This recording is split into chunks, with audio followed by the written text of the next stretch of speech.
Hello guys, हमारे channel पर आपका स्वागत है। अगर आपको वीडियोस पसंद आ रही है तो प्लीज़ लाइक करें, कमेंट करें और शेयर करें। अगर आपने चैनल को अभी तक सब्सक्राइब नहीं किया है तो प्लीज़ चैनल को सब्सक्राइब करें। अचानक रेगिस्तान में जोर की हवाएं चलने लगी। अनीका दलदल से बाहर निकलने के लिए जी तोड़ मेहनत कर रही थी, मगर उसे कहीं से कोई रास्ता नहीं नजर आ रहा था। अनीका की दुश्मन वो औरतें अनीका को फिर से अपने कब्जे में लेने के लिए अनीका के बेहद करीब पहुंच चुकी थी। तभी अचानक अनीका को अपने बगल में एक लंबी सी रस्सी नजर आई। अचानक रेगिस्तानी दलदल में गिरी रस्सी को देखकर अनीका चौंक गई। अनीका ने जब मुड़कर पीछे देखा तो एक ऊंचे ऊंट पर उसे एक नकाबपोश चेहरा नजर आया। रेगिस्तानी आंधी की वजह से हर तरफ धूल ही धूल नजर आ रही थी। हवाओं ने जब जोर पकड़ा तो ऊंट पर बैठे इंसान के चेहरे से नकाब हट गया। अनीका ने जब नकाबपोश चेहरे से नकाब हटता हुआ देखा तो उसकी आंखें फटी की फटी रह गई। अनीका जो चेहरा इस वक्त अपने सामने देख रही थी, उस चेहरे को अनीका ने पहले भी कई बार देखा था।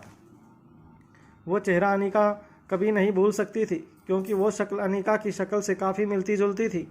अनीका को जो बचाने आई थी वो और कोई नहीं बल्कि अनीका की माँ स्वाति मल्होत्रा थी। स्वाति को इस तरह देखकर अनीका की सांसें जैसे थम ही गई थी। ऐसा लग रहा था जैसे अनीका भूल चुकी थी कि वो रेगिस्तानी दलदल में फंसी हुई थी और अनीका के दुश्मन कुछ ही कदमों के फासले पर थे।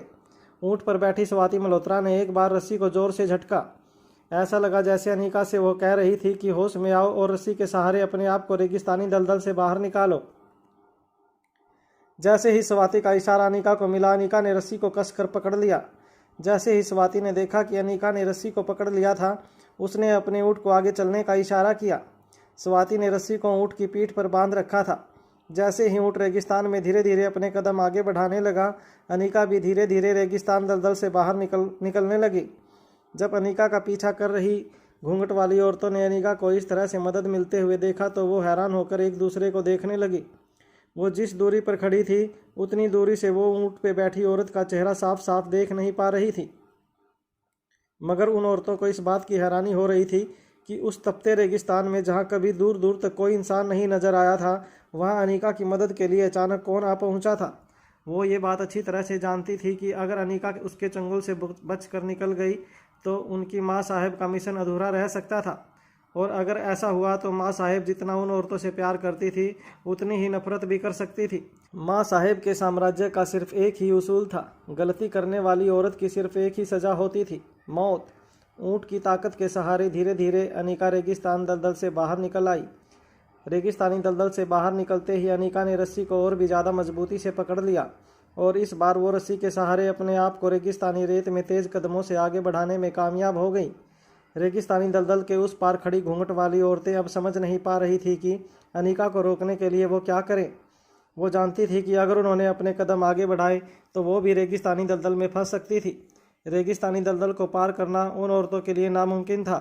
वो औरतें ये बात भी अच्छी तरह से जानती थी कि अगर उन्होंने रेगिस्तानी दलदल का पूरा चक्कर काट कर अनीका का पीछा करने की कोशिश की तो अनीका ऊँट पर सवार होकर काफ़ी आगे निकल जाएगी। उन औरतों ने भी हवेली में काफ़ी ऊँट पाल रखे थे, मगर वो औरतें ये नहीं जानती थी कि अचानक रेगिस्तान में अनीका को इस तरह से कोई मदद मिल जाएगी।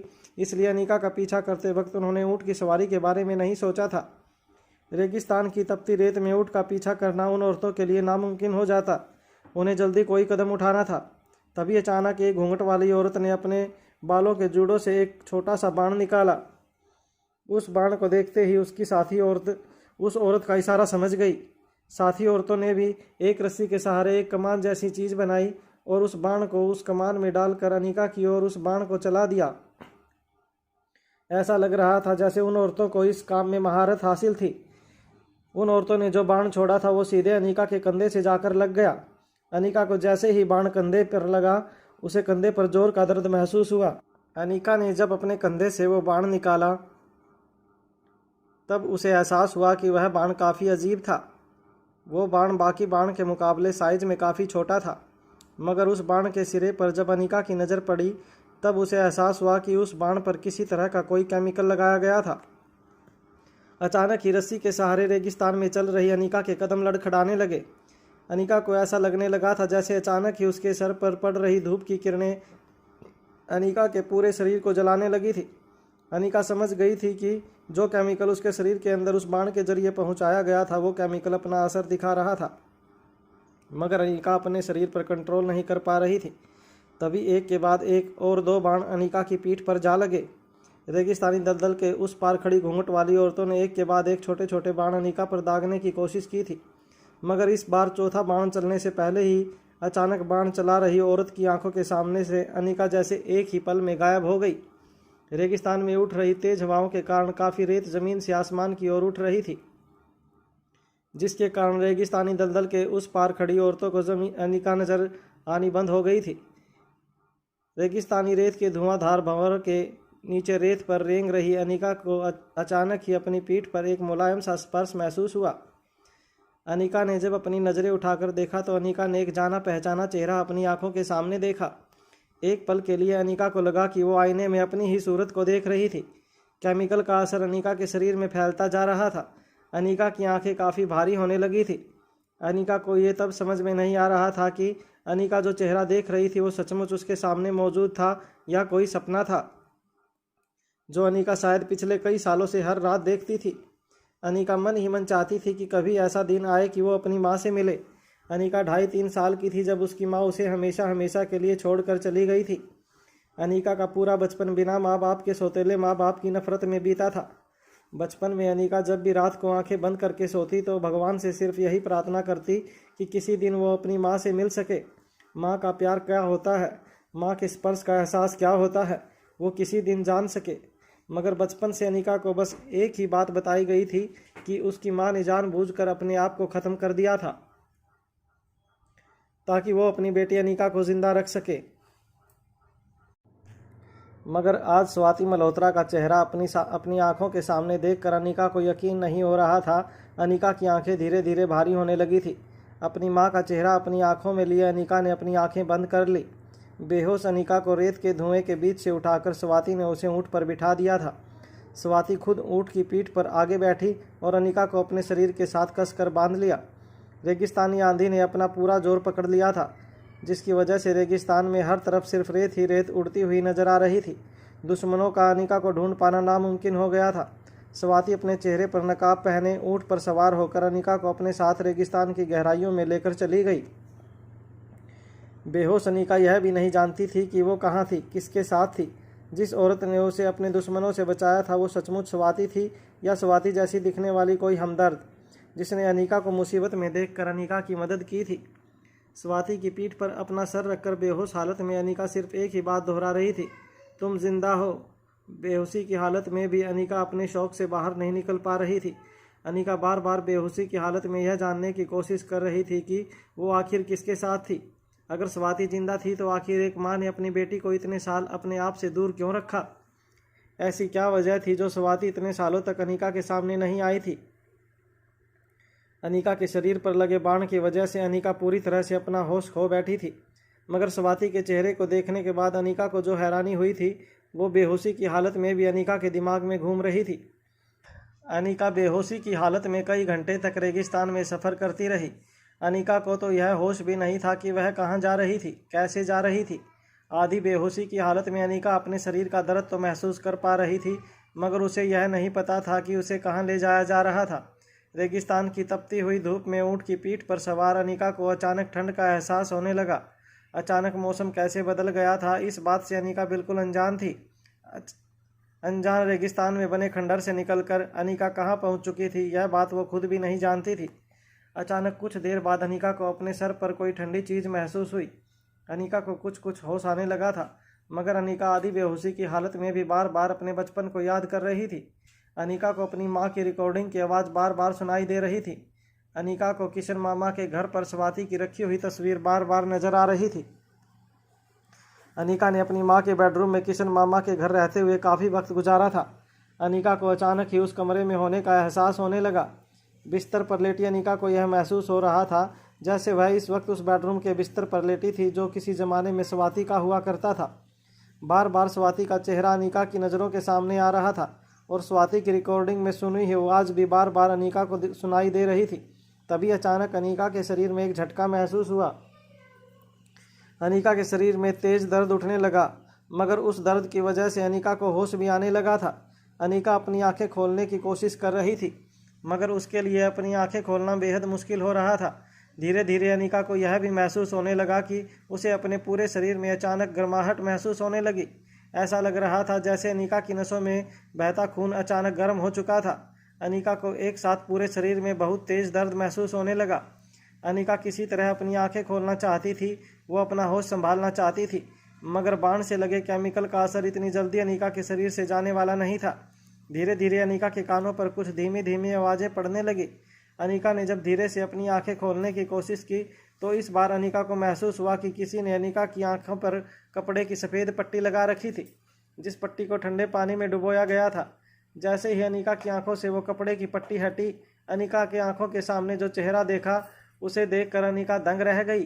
बूढ़े बाबा, जिनका चेहरा पूरी तरह से झुलसा हुआ था, वो अनिका के सर पर बार बार ठंडे पानी की पट्टियां लगा रहे थे। पूरी तरह से चौंकी हुई अनिका ने धीमी आवाज़ में बूढ़े बाबा से पूछा, बाबा आप यहाँ, मैं कहाँ हूँ? बूढ़े बाबा ने धीमी और अटकती हुई आवाज़ में अनिका से कहा, चुपचाप लेटी रहो बेटा, तुम्हारे मन में चल रहे सारे सवालों का बहुत जल्द तुम्हें जवाब मिल जाएगा, बस कुछ देर और इंतज़ार करो। बिस्तर पर लेटी अनिका के शरीर में काफ़ी दर्द उठ रहा था। घूंघट वाली औरतों ने अनिका पर जिस बाण से वार किया था उसमें एक प्रकार का केमिकल लगा हुआ था, जिसकी वजह से अनिका की नसों में तेज दर्द उठ रहा था। मगर अपने शरीर में उठ रहे दर्द से भी ज़्यादा परेशान करने वाली बात अनिका के लिए ये थी कि वो इस वक्त कहाँ थी, वो वहाँ पर कैसे लाई गई थी, और तो और बूढ़े बाबा वहाँ पर क्या कर रहे थे, और जो औरत उसे घूंघट वाली औरतों के चंगुल से बचा कर लाई थी वो औरत कौन थी? अनिका ने जो चेहरा देखा था, क्या वो चेहरा सच में उसके सामने था या फिर वो उसका कोई वहम था? अनिका के माथे से कपड़े की पट्टी हटाते हुए बूढ़े बाबा अपनी जगह से खड़े हुए और हाथों में दवा की एक ट्रे पकड़कर कमरे से बाहर चले गए। अनिका ने धीरे से बिस्तर से उठने की कोशिश की तो उसे एहसास हुआ कि उसे अपने शरीर में बहुत ज़्यादा दर्द महसूस हो रहा था। खुद एक डॉक्टर होने के नाते अनिका एक बात अच्छी तरह से जानती थी कि अगर ताज़े जख्मों पर ज़्यादा प्रेशर डाला जाए तो जख्म और भी गहरे हो सकते थे। इसलिए अपने आप को ज़्यादा फोर्स ना करते हुए अनिका एक गहरी सांस छोड़ते हुए फिर से बिस्तर पर लेट गई। अनिका धीरे धीरे चारों ओर देखने लगी। कमरे को देखकर ऐसा लग रहा था जैसे वो कमरा हॉस्पिटल का कोई आईसीयू वार्ड था। अनिका ने जब अपनी नज़रें अपने शरीर पर घुमाई तो उसे एहसास हुआ कि उसके शरीर पर जगह जगह पट्टी लगी हुई थी। ऐसा लग रहा था जैसे किसी ने अनिका के जख्मों की मरहम पट्टी करने के बाद उस पर टाँके भी लगा दिए थे। अनिका भी हैरानी से अपने आप को देख रही थी। अचानक अनिका के कानों में एक जानी पहचानी आवाज़ पड़ी, घबराओ मत, जहर ज़्यादा खतरनाक नहीं था, जहर पूरे शरीर में फैले उससे पहले ही जहर को निकाल लिया था मैंने, जख्म भी ज़्यादा गहरे नहीं हैं, कुछ ही दिनों में तुम्हारे जख्म पूरी तरह से भर जाएंगे। अनिका को फिर से वही आवाज़ सुनाई दी जो आवाज़ सुनकर उसने अपना सारा बचपन गुजारा था।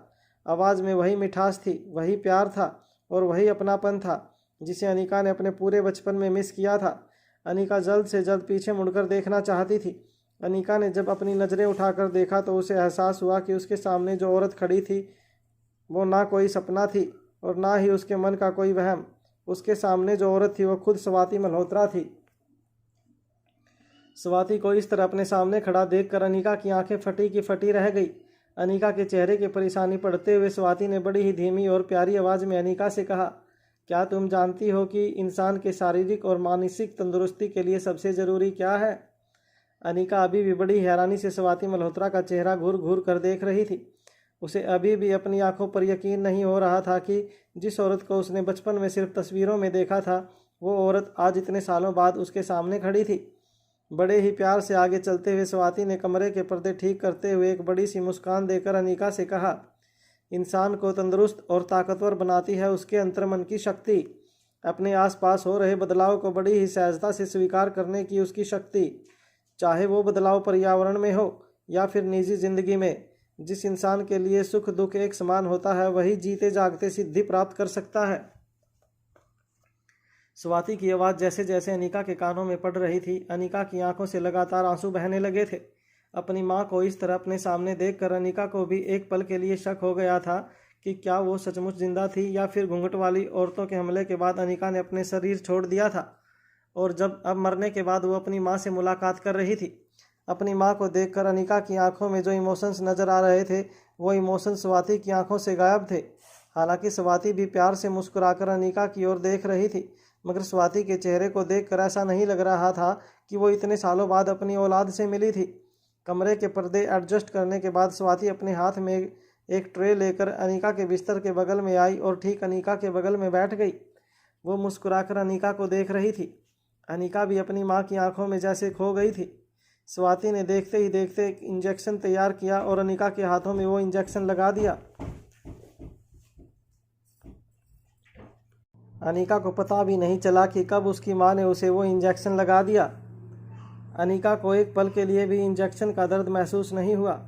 अपनी माँ की आंखों में खोई हुई अनिका ने अपने शरीर की पूरी ताकत लगाकर बड़ी ही धीमी और अटकती हुई आवाज़ में स्वाति से पूछा, तुम जिंदा हो?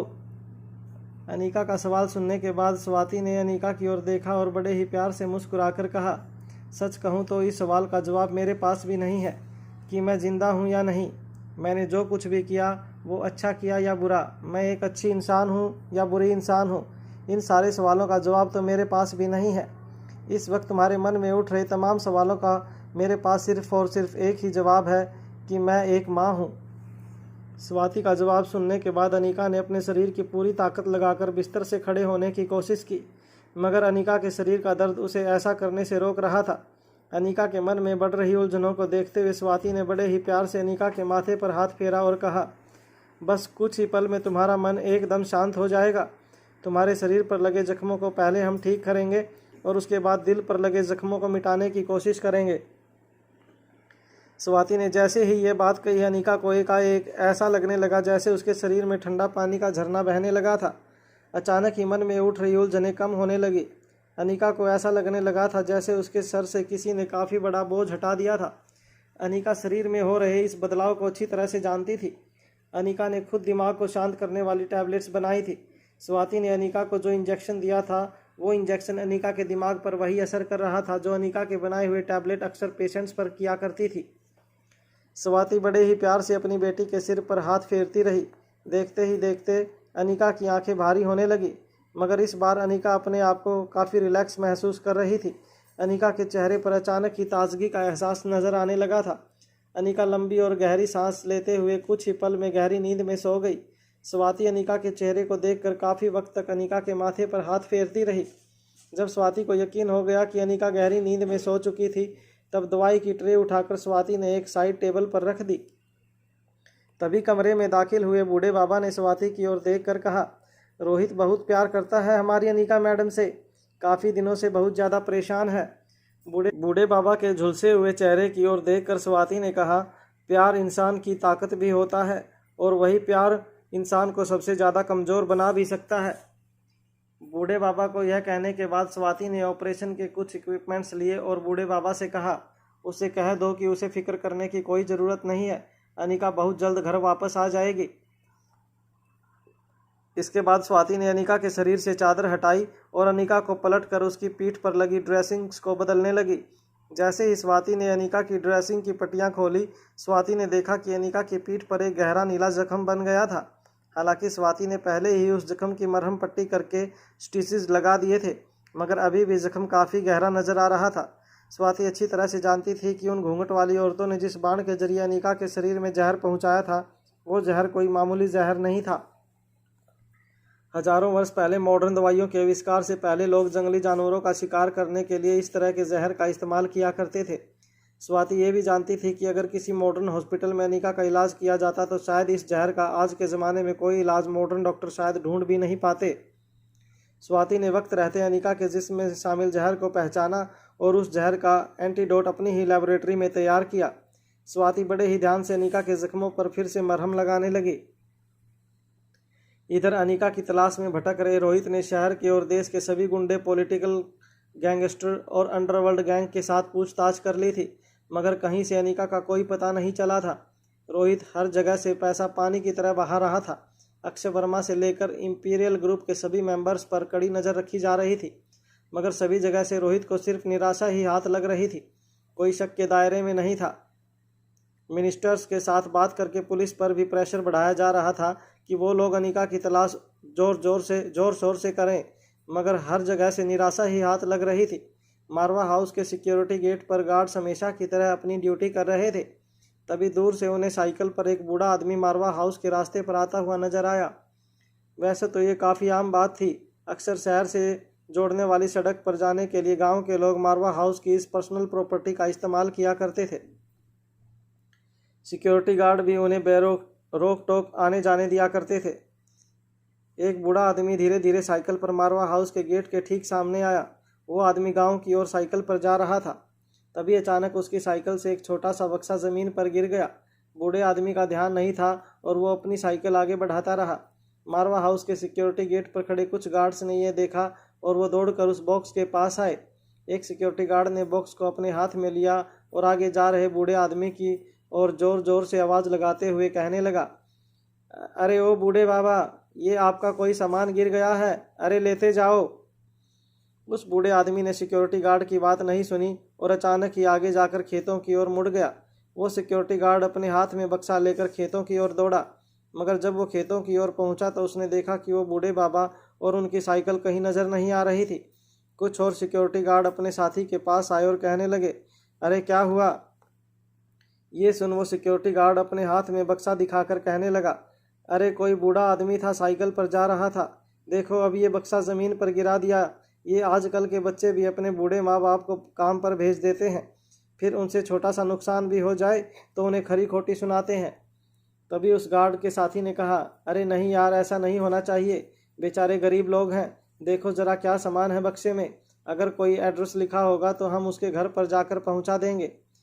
जब उस सिक्योरिटी गार्ड ने बक्सा खोला तो बक्से के अंदर उन्होंने कुछ ऐसा देख लिया कि दोनों सिक्योरिटी गार्ड चौंक गए। उन्हें बड़ा झटका लगा और उनके मुंह से एकाएक ही निकला, अरे ये क्या है? सिक्योरिटी गार्ड ने जैसे ही वह बक्सा खोला, बक्से के अंदर की चीज़ को देखकर वो दोनों चौंक गए और उनके मुंह से एकाएक ही निकला, अरे ये क्या है? बक्से के अंदर एक एनवेलप रखा हुआ था जिसमें अनिका की कुछ तस्वीर नज़र आ रही थी। एनवेलप का कुछ हिस्सा ट्रांसपेरेंट होने की वजह से अनिका की तस्वीर साफ नज़र आ रही थी। तस्वीर में अनिका एक बिस्तर पर लेटी हुई थी और अनिका काफ़ी जख्मी नज़र आ रही थी।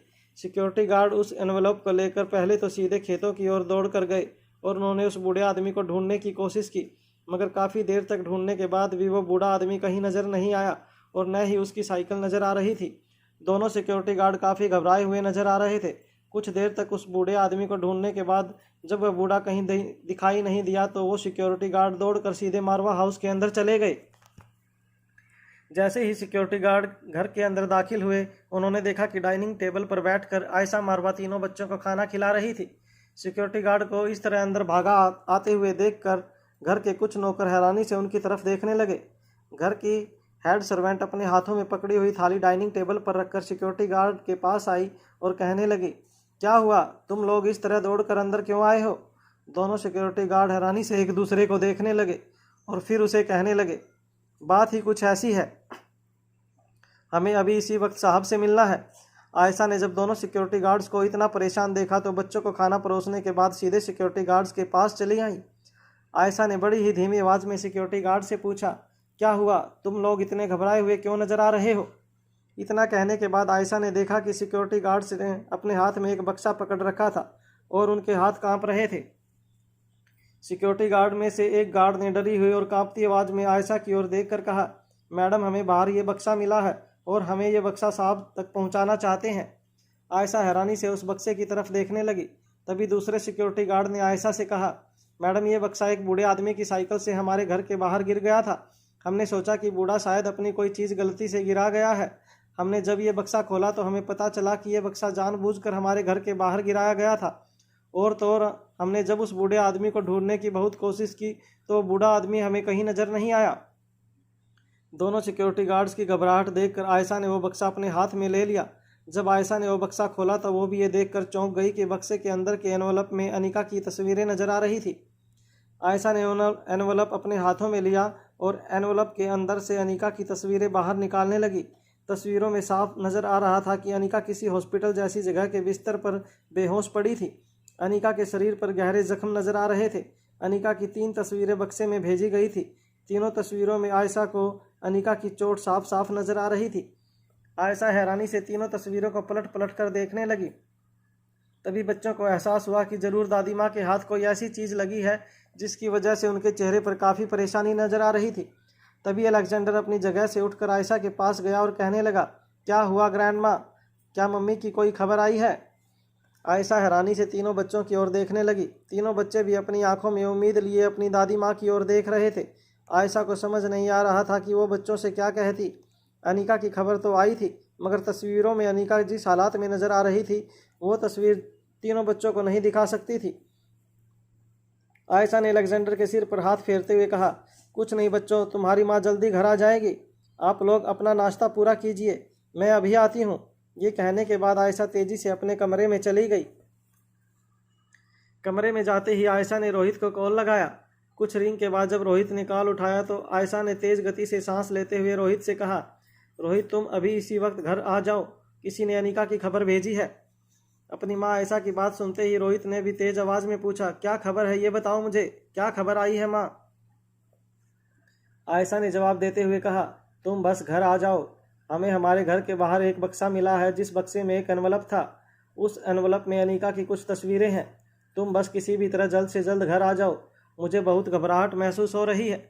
रोहित ने आयशा को शांत करते हुए कहा, देखो माँ, पहले तुम शांत हो जाओ और मुझे बताओ कि उन तस्वीरों में क्या नज़र आ रहा है। तेज सांस लेते हुए आयशा ने रोहित से कहा, अनीका बहुत जख्मी है, मुझे लगता है कि वो किसी बहुत बुरी मुसीबत में फंसी है, हम हमारी अनीका को बचा तो पाएंगे ना बेटा? रोहित ने रोती हुई आयशा को शांत करते हुए कहा, देखो माँ, इस वक्त तुम शांत हो जाओ, अगर तुम हिम्मत हार जाओगी तो बच्चों को कौन संभालेगा, मैं अभी इसी वक्त घर आता हूँ। काफ़ी देर तक अनीका की तस्वीरों के सामने रोते हुए आयशा ने अपने कमरे से एक कदम भी बाहर नहीं रखा। रोहित तेजी से अपनी कार ड्राइव करके मारवा हाउस की ओर आ रहा था। रोहित के दिल की धड़कनें काफ़ी तेज हो गई थी। रोहित को याद भी नहीं था कि पिछली बार जब उसने खाना खाया था और पानी कब पिया था, मगर जैसे ही आयशा ने रोहित को कॉल करके यह बताया कि अनीका के बारे में कुछ खबर मिली है, तब रोहित का अचानक ही गला सूखने लगा था। मगर रोहित सबसे पहले घर पर पहुंचकर यह देखना चाहता था कि आखिर आयशा को अनीका के बारे में क्या पता चला था। दिल्ली के ट्रैफिक में रोहित के सब्र का बांध टूट चुका था। वह बार बार हॉर्न बजाकर अपने आगे खड़ी गाड़ियों को तेजी से चलाने के लिए कह रहा था। जैसे ही सिग्नल से रोहित की गाड़ी निकली, गाड़ी के टायर तेजी से ज़मीन पर रगड़ने की वजह से आसपास एक धुएं का गुब्बार खड़ा होता गया और लोग टायर घसीटने की आवाज़ से काफ़ी डर गए। मगर नियम कानून किसी की भी परवाह किए बिना रोहित तेजी से कार चलाकर मारवा हाउस की ओर जाने लगा। कुछ देर बाद जब रोहित घर आया तो सीधे अपनी माँ के कमरे में आकर रोहित ने पूछा, दिखाओ माँ, कहाँ है वो तस्वीरें? अनीका की तस्वीरें जो आयशा के हाथों में थी वो रोहित की ओर बढ़ाते हुए आयशा ने कहा, देखो बेटा, देखो इन तस्वीरों में क्या हालत हो गई है हमारी बच्ची की। आयशा के हाथों से वो तस्वीरें लेते हुए रोहित ने अनीका की तस्वीरें देखी। अनीका को उस हालत में देखकर रोहित काफ़ी डिस्टर्ब हो गया। अनीका के चेहरे पर हालांकि बिल्कुल पहले जैसा ही रंग नजर आ रहा था, मगर उसके पूरे शरीर पर गहरी चोटों के निशान नजर आ रहे थे। रोहित तस्वीरों में ये समझने की कोशिश कर रहा था कि आखिर अनीका को कहाँ रखा गया था, मगर तस्वीरों में एक अस्पताल जैसे बिस्तर के अलावा और कुछ नज़र नहीं आ रहा था। कुछ देर तक गौर से तस्वीरों को देखने के बाद रोहित ने एक चीज़ नोटिस की। अनीका के चेहरे पर किसी भी तरह का दुख नहीं नजर आ रहा था। वह भले ही बेहोश थी, मगर ऐसा लग रहा था जैसे किसी ने उसे बड़े ही प्यार से सुलाया था। रोहित को उस तस्वीर में कुछ अजीब बात नजर आ रही थी, मगर वो पता नहीं कर पा रहा था कि आखिर वो अजीब बात क्या थी। भले ही अनीका की हालत काफ़ी जख्मी नजर आ रही थी, मगर कहीं ना कहीं अनीका की तस्वीर को देखने के बाद रोहित के दिल में एक तसल्ली सी महसूस हो रही थी। जिस किसी ने अनीका को वो तस्वीर भेजी थी, उसने रोहित या मारवा परिवार को डराने के लिए वह तस्वीर नहीं भेजी थी। कहीं ना कहीं तस्वीर खींचने वाला रोहित को ये कहने की कोशिश कर रहा था कि अनीका जहाँ कहीं भी है वो बिल्कुल सेफ है। ना जाने क्यों मुझे कहीं ना कहीं अब अच्छा फील हो रहा है। अब लग रहा है कि अनीका सही सलामत है। खुद से इतना कहने के बाद रोहित ने कुछ देर तक तस्वीरों को देखने के बाद आयशा की ओर देखकर कहा, माँ, उस एनवलप में कोई और चीज़ थी? रोती हुई आयशा ने ना का इशारा किया और फिर एनवलप रोहित को थमा दिया। जैसे ही रोहित के हाथों में वो एनवलप आया, रोहित ने तस्वीरों को साइड टेबल पर रखा और एनवलप को खोलकर देखने लगा कि कहीं और उसमें कोई चीज़ तो मौजूद नहीं थी। रोहित ने जब एनवलप के अंदर हाथ डाला तब उसे एहसास हुआ कि एनवलप में और कुछ भी नहीं था। तभी अचानक रोहित की नज़र एनवलप के किनारे पर पड़ी। रोहित को लगा कि एनवलप के किनारों पर कुछ लिखा हुआ था। जब रोहित ने एनवलप को दोनों सिरों से उंगलियों की मदद से फाड़ा तो उसे एहसास हुआ कि एनवलप में रोहित के लिए एक मैसेज था। रोहित ने पूरी तरह से एनवलप को खोलने के बाद उस मैसेज को पढ़ा जिसमें लिखा था, अनिका जहाँ कहीं भी है बिल्कुल सुरक्षित है। अनिका कुछ ही दिनों में घर वापस लौट आएगी। उसे ढूंढने में अपना समय बर्बाद मत करो और बच्चों का ख्याल रखो। एनवलप पर लिखा मैसेज पढ़कर रोहित मन ही मन एक गहरी सोच में डूब गया। उसे समझ में नहीं आ रहा था कि अगर अनिका किडनैप हुई थी तो फिर किडनैप करने वाले ने ऐसा मैसेज रोहित को क्यों भेजा था, और अगर अनिका किसी एक्सीडेंट का शिकार हुई थी तो अनिका का एक्सीडेंट करने वाला इतना चालाक कैसे हो सकता था कि हर जगह ढूंढने के बावजूद वो एक्सीडेंट करने वाला रोहित के आदमियों की पकड़ में नहीं आया और ना ही दिल्ली पुलिस की पकड़ में आया। मगर पता नहीं क्यों ये मैसेज भेजने वाले पर रोहित को भरोसा हो रहा था। रोहित के आदमी दिल्ली पुलिस भूमिका की स्पेशल डिपार्टमेंट की मदद के बावजूद अनिका का कोई पता नहीं लग पाया था। अनिका के गायब होने के बाद पहली बार किसी ने अनिका की खबर भेजी थी, मगर फिर भी कहीं ना कहीं मैसेज भेजने वालों पर रोहित को यकीन हो रहा था। जो कुछ भी उस मैसेज में लिखा था वह सच था या नहीं ये कहना बहुत मुश्किल था, मगर तस्वीरों को देखने के बाद रोहित को उस तस्वीर से एक अनजाना सुकून महसूस हो रहा था। रोहित को ये महसूस हो रहा था कि उसकी अनिका जहाँ कहीं भी थी वो बिल्कुल सेफ थी और मैसेज में जो लिखा था वह सच था। अनिका कुछ ही दिनों में वापस घर लौट आएगी, इस बात पर रोहित को भरोसा था। जब रोहित ने उस एनवलप में वापस अनिका की तस्वीरें रखकर उसे फटे हुए एनवलप को एक ड्रावर में रखा, तब अचानक आईने में रोहित ने देखा कि तीनों बच्चे आयशा के बेडरूम के बाहर खड़े रोहित को बड़ी उम्मीद की नज़रों से देख रहे थे। जैसे ही रोहित बच्चों की ओर मुड़ा, बच्चों ने पहले तो एक दूसरे की ओर देखा और फिर रिया धीरे से चलकर रोहित के पास आई। रिया ने रोहित का एक हाथ पकड़कर पूछा, डैड सच बताइए, मोम ठीक तो है ना? ये सुनकर रिया के गालों पर प्यार से हाथ फेरते हुए रोहित ने मुस्कुराकर कहा, तुम्हारी मोम घर वापस आ रही है, वो बहुत जल्द घर वापस आ रही है। इस बात को सुनकर रिया के चेहरे पर एक मुस्कान आ गई। वहीं रोहित भी मुस्कुरा रहा था। अनिका को गायब हुए कई घंटे बीत चुके थे, मगर यह पहली बार था जब रोहित के चेहरे पर मुस्कान नजर आई थी। रोहित के चेहरे पर मुस्कान देखते ही तीनों बच्चों के दिल में जैसे एक हिम्मत सी जाग गई। अलेक्जेंडर और आर्यन भी दौड़कर रोहित के पास आए और रोहित से कहने लगे, क्या मम्मा ने कोई मैसेज भेजा है? क्या लिखा है मम्मा ने मैसेज में, हमें भी बताइए। तीनों बच्चे कुछ ज़्यादा ही एक्साइटेड नज़र आ रहे थे। उनके अंदर एक अलग ही एनर्जी दिखाई दे रही थी। वहीं एक लंबी राहत की सांस छोड़ते हुए रोहित ने तीनों बच्चों को गले लगाकर कहा, माँ अपनी किसी सहेली के घर पर है। अचानक माँ की तबीयत खराब हो गई थी, इसलिए वो काफ़ी देर तक हमें कांटेक्ट नहीं कर पाई। अगर माँ की सहेली ने हमें मैसेज भिजवाया है कि मम्मा विल बी बैक सून। धीरे धीरे जब अनिका की आंखें खुली तब अनिका को इस बात का एहसास हुआ कि अचानक ही उसके शरीर का दर्द पूरी तरह से गायब हो चुका था। अनिका का सर जो काफ़ी भारी था वह भी काफ़ी बेहतर महसूस हो रहा था। अनिका को ऐसा लग रहा था जैसे उसके शरीर पर किसी ने जादू किया था। अनिका जब भी काफ़ी देर तक सोकर जागती तो उसके शरीर में काफ़ी वीकनेस महसूस होती थी, मगर शरीर पर इतने जख्म लगे होने के बावजूद इस बार अनिका काफ़ी प्रेशर महसूस कर रही थी। बिस्तर से धीरे से अपनी गर्दन उठाकर जब अनिका ने अपने जख्मों को देखने की कोशिश की तब अनिका को एहसास हुआ कि जख्म के निशान तो अभी भी बिल्कुल ताज़ा नज़र आ रहे थे, मगर दर्द काफ़ी कम हो चुका था। अनिका खुद भी नहीं जानती थी कि इतनी जल्दी किसी पेशेंट की रिकवरी कैसे हो सकती थी। अनिका ने धीरे से बिस्तर से उठने की कोशिश की। अनिका को हर बार इस बात का डर लग रहा था कि ज़्यादा फोर्स लगाने से उसके शरीर पर लगे जख्म फिर से ताज़ा न हो जाएं। मगर अनिका बिना किसी दर्द के बिस्तर से खड़ी हुई। अनिका के सामने रखे आईने में जब अपने जख्मों को ठीक से देखने की कोशिश की तो जख्मों पर पट्टियाँ लगी हुई थी। पट्टियों के आसपास भी जख्म के निशान साफ साफ नजर आ रहे थे, मगर दर्द बिल्कुल गायब हो गया था। अनिका की समझ में नहीं आ रहा था कि अचानक उसके शरीर के साथ क्या हुआ था। अनिका धीरे से कमरे के दरवाजे की ओर गई। अनिका ने जब दरवाज़ा खोलने की कोशिश की तो अनिका को पता चला कि दरवाज़ा बाहर से लॉक किया गया था। अनिका ने दरवाज़ा नॉक करके किसी को बुलाने की कोशिश की। अनिका बार बार धीरे से दरवाज़ा नॉक करके कहने लगी, बाबा कोई है वहाँ पर।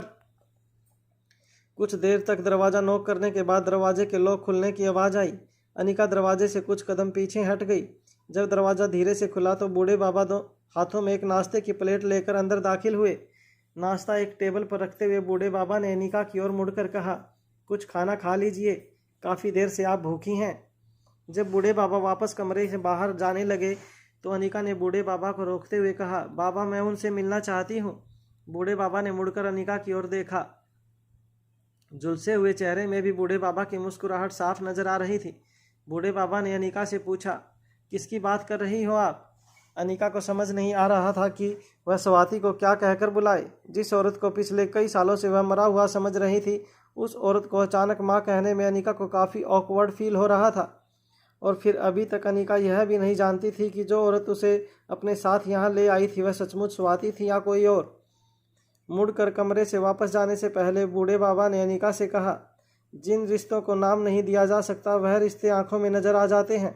इस वक्त मैडम अपनी तपस्या में है, कुछ देर में वापस आएंगी। मैं आपका मैसेज उन तक पहुंचा दूंगा।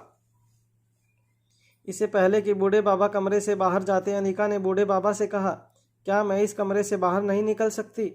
बूढ़े बाबा अपनी जगह पर रुक कर एक गहरी सोच में डूब गए। अनिका ने बूढ़े बाबा की परेशानी देखते हुए कहा, क्या आप लोगों ने भी मुझे यहाँ बंदी बनाकर रखा है? अनिका की बात सुनते ही बूढ़े बाबा ने अनिका से कहा, यहाँ पर अगर कोई बंदी नहीं है तो वह सिर्फ तुम हो। इस बात का यकीन मानना मेरा।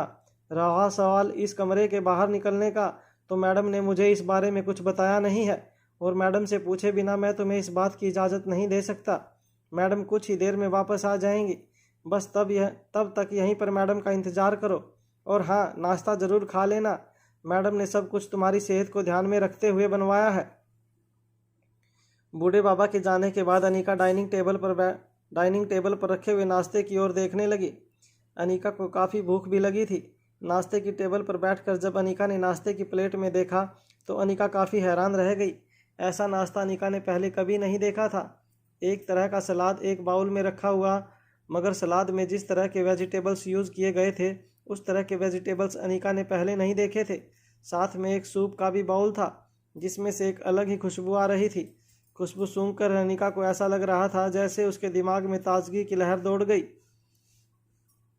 अब तक अनिका को यह तो यकीन हो गया था कि उस जगह पर जो कुछ भी हो रहा था वह अनिका को नुकसान नहीं पहुंचाने वाला था। इसलिए एक चम्मच में सूप लेकर अनिका के उस गर्म सूप को चखा, जिसके बाद अनिका की शरीर में एक अलग ही किस्म की लहर दौड़ने लगी। अनिका को ऐसा लग रहा था जैसे उस सूप में किसी तरह का मल्टीविटामिन मिलाया गया था, जो शरीर के अंदर जाते ही अपना असर दिखाना शुरू कर देता था। अनिका के समझ में नहीं आ रहा था कि वह सूप किस वेजिटेबल से बनाया गया था, मगर अनिका ने जब एक बार सूप पिया तो उसे बार बार सूप पीने का मन होने लगा। देखते ही देखते अनिका ने पूरा बाउल ख़त्म कर लिया। सूप पीने के बाद अचानक अनिका को ऐसा लगने लगा जैसे उसकी भूख बढ़ने लगी थी। देखते ही देखते प्लेट में रखा हुआ सारा नाश्ता अनिका ने कुछ ही मिनट में पूरा कर लिया। नाश्ता करने के बाद अनिका को ऐसा महसूस होने लगा जैसे उसके शरीर की ताकत और भी ज़्यादा बढ़ने लगी थी। अनिका की समझ में नहीं आ रहा था कि वह अचानक किस दुनिया में आ गई थी। जिस औरत का चेहरा स्वाति से मिल रहा था वह औरत आखिर कौन थी?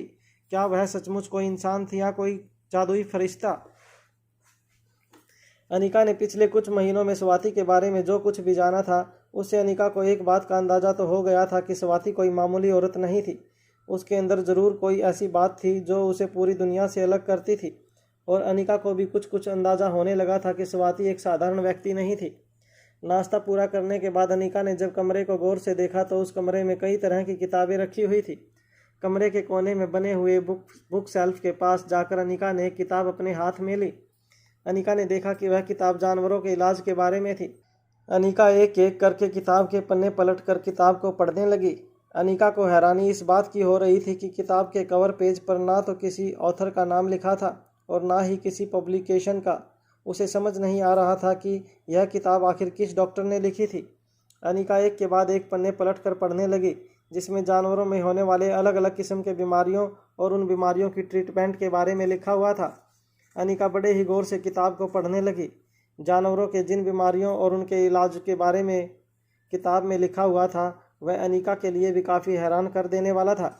किताब में लिखी कुछ बीमारियों के इलाज ऐसे थे जिन तक कभी मॉडर्न साइंस पहुंची नहीं थी। ज़्यादातर इलाज आयुर्वेदिक और पुरानी जड़ी बूटियों से किए जाने वाले इलाज थे।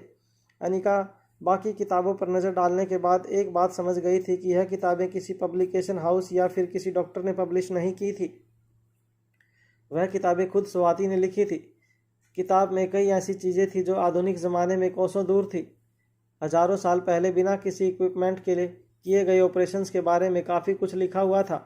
उन किताबों में जिस ज़माने में अस्पताल नहीं हुआ करते थे उस वक्त भी मरीज़ का इलाज किस तरह किया जाता था इस बारे में भी काफ़ी जानकारियाँ लिखी गई थी इन किताबों में। अनिका किताबों को पढ़ते पढ़ते जैसे खो ही गई। अनिका को वक्त का अंदाज़ा ही नहीं रहा। वक्त बीतता गया और अनिका किताबों में लिखी बातों में इम्प्रेस हो गई थी। तभी अचानक अनिका के कानों पर एक बड़ी ही मीठी और प्यारी सी आवाज़ पड़ी। इन किताबों में उन बातों का जिक्र है जो आजकल की दुनिया वाले पूरी तरह से भुला चुके हैं। मॉडर्न ज़माने के डॉक्टर काफ़ी मेहनत करते हैं, काफ़ी किताबें पढ़कर पेशेंट का इलाज करना सीखते हैं, मगर वह यह भूल जाते हैं कि इंसान का शरीर सिर्फ 5 धातुओं से बना है।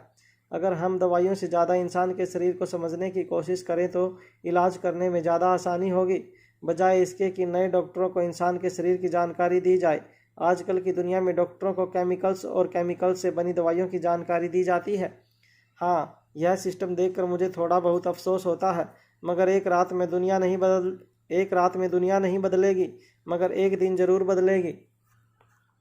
जब अनिका ने मुड़कर देखा तो रेशमी साड़ी पहने एक बिल्कुल अनिका जैसी हूबहू दिखने वाली औरत बड़ी ही ग्रेसफुली अनिका की ओर अपनी साड़ी का पल्लू हाथों में थाम कर चली आ रही थी।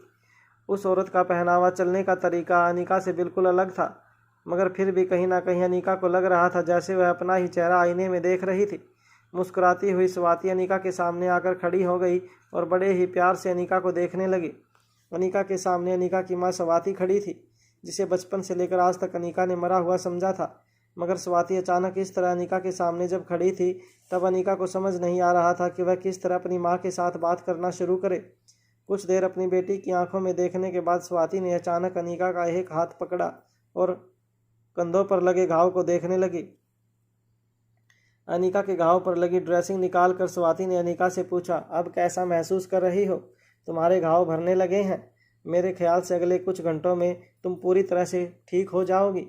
स्वाति बिल्कुल आराम से अनिका के साथ बात कर रही थी, जैसे आमतौर पर एक डॉक्टर किसी पेशेंट के साथ किया करता है। अनिका को अपनी आंखों पर यकीन नहीं हो रहा था। अनिका के चेहरे पर परेशानी देखकर स्वाति ने कहा, क्या हुआ? इस तरह क्यों देख रही हो मुझे? ज़्यादा अलग नहीं दिखती मैं तुमसे। यूँ समझ लो कि हम दोनों एक दूसरे की परछाई हैं। अनिका के चेहरे की हैरानी बढ़ती जा रही थी, मगर अभी भी अनिका को स्वाति के साथ बात करने के लिए कोई शब्द नहीं मिल रहे थे।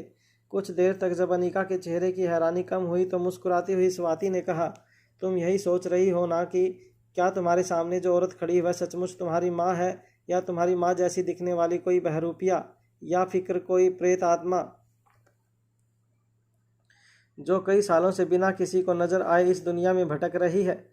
और आज कई सालों बाद अचानक उसे अपनी बेटी से मिलने का मन हुआ और वह अपनी बेटी को दिखाई देने लगी। अनिका ऐसी बातों में विश्वास नहीं करती थी, मगर इस वक्त उसकी आंखों के सामने जो नज़ारा था वह देखकर कहीं ना कहीं अनिका भी अंधविश्वास की कहानियों पर यकीन करने लगी थी। स्वाति ने अनिका के कंधों पर हाथ रखते हुए कहा, तुम बस यही समझ लो कि मैंने तुम्हें जो आखिरी बात बताई कहीं ना कहीं वही सच है।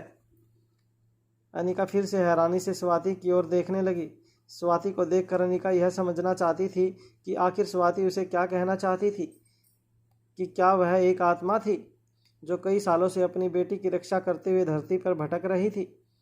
स्वाति ने अनिका को अपने साथ आगे बढ़ाते हुए अनिका के कंधे पर हाथ रखकर कहा, अगर तुम जानना चाहती हो कि मैं इस दुनिया की हूँ या नहीं, तो सबसे पहले तुम्हें मेरे साथ मेरी दुनिया देखनी होगी। अनिका भी धीरे धीरे स्वाति के साथ अपने कदम कमरे के दरवाजे की ओर बढ़ाती रही। दरवाजे तक पहुंचने के बाद स्वाति ने कमरे का दरवाज़ा खोला और अनिका को कमरे से बाहर ले गई। बाहर अनिका ने जो कुछ भी देखा वह देखकर अनिका दंग रह गई।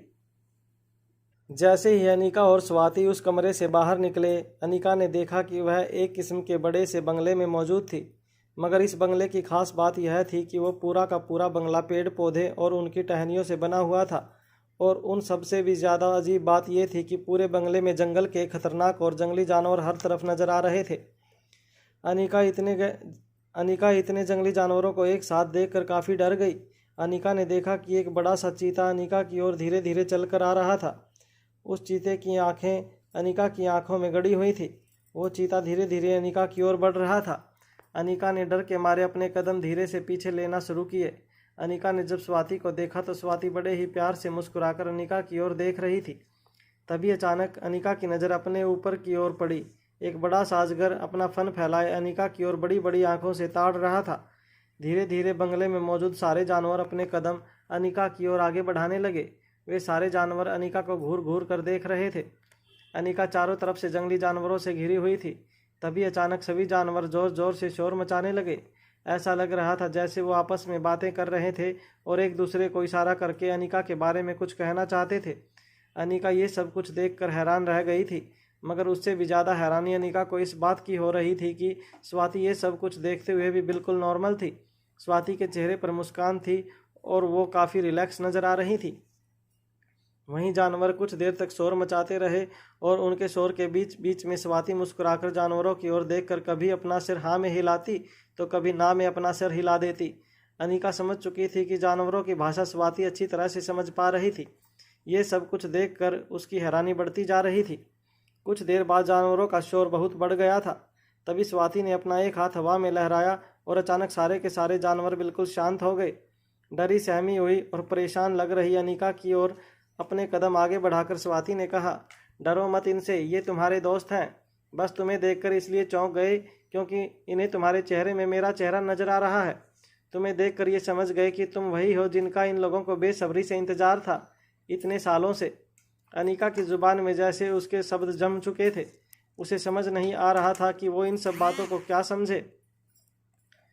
क्या वह यह सब कुछ जो देख रही थी वो सचमुच उसके सामने हो रहा था या ये कोई सपना था जो अनिका बेहोशी की हालत में देख रही थी। स्वाति धीरे धीरे अनिका के कंधे पर हाथ रखकर उसे कमरे से बाहर ले जाने लगी।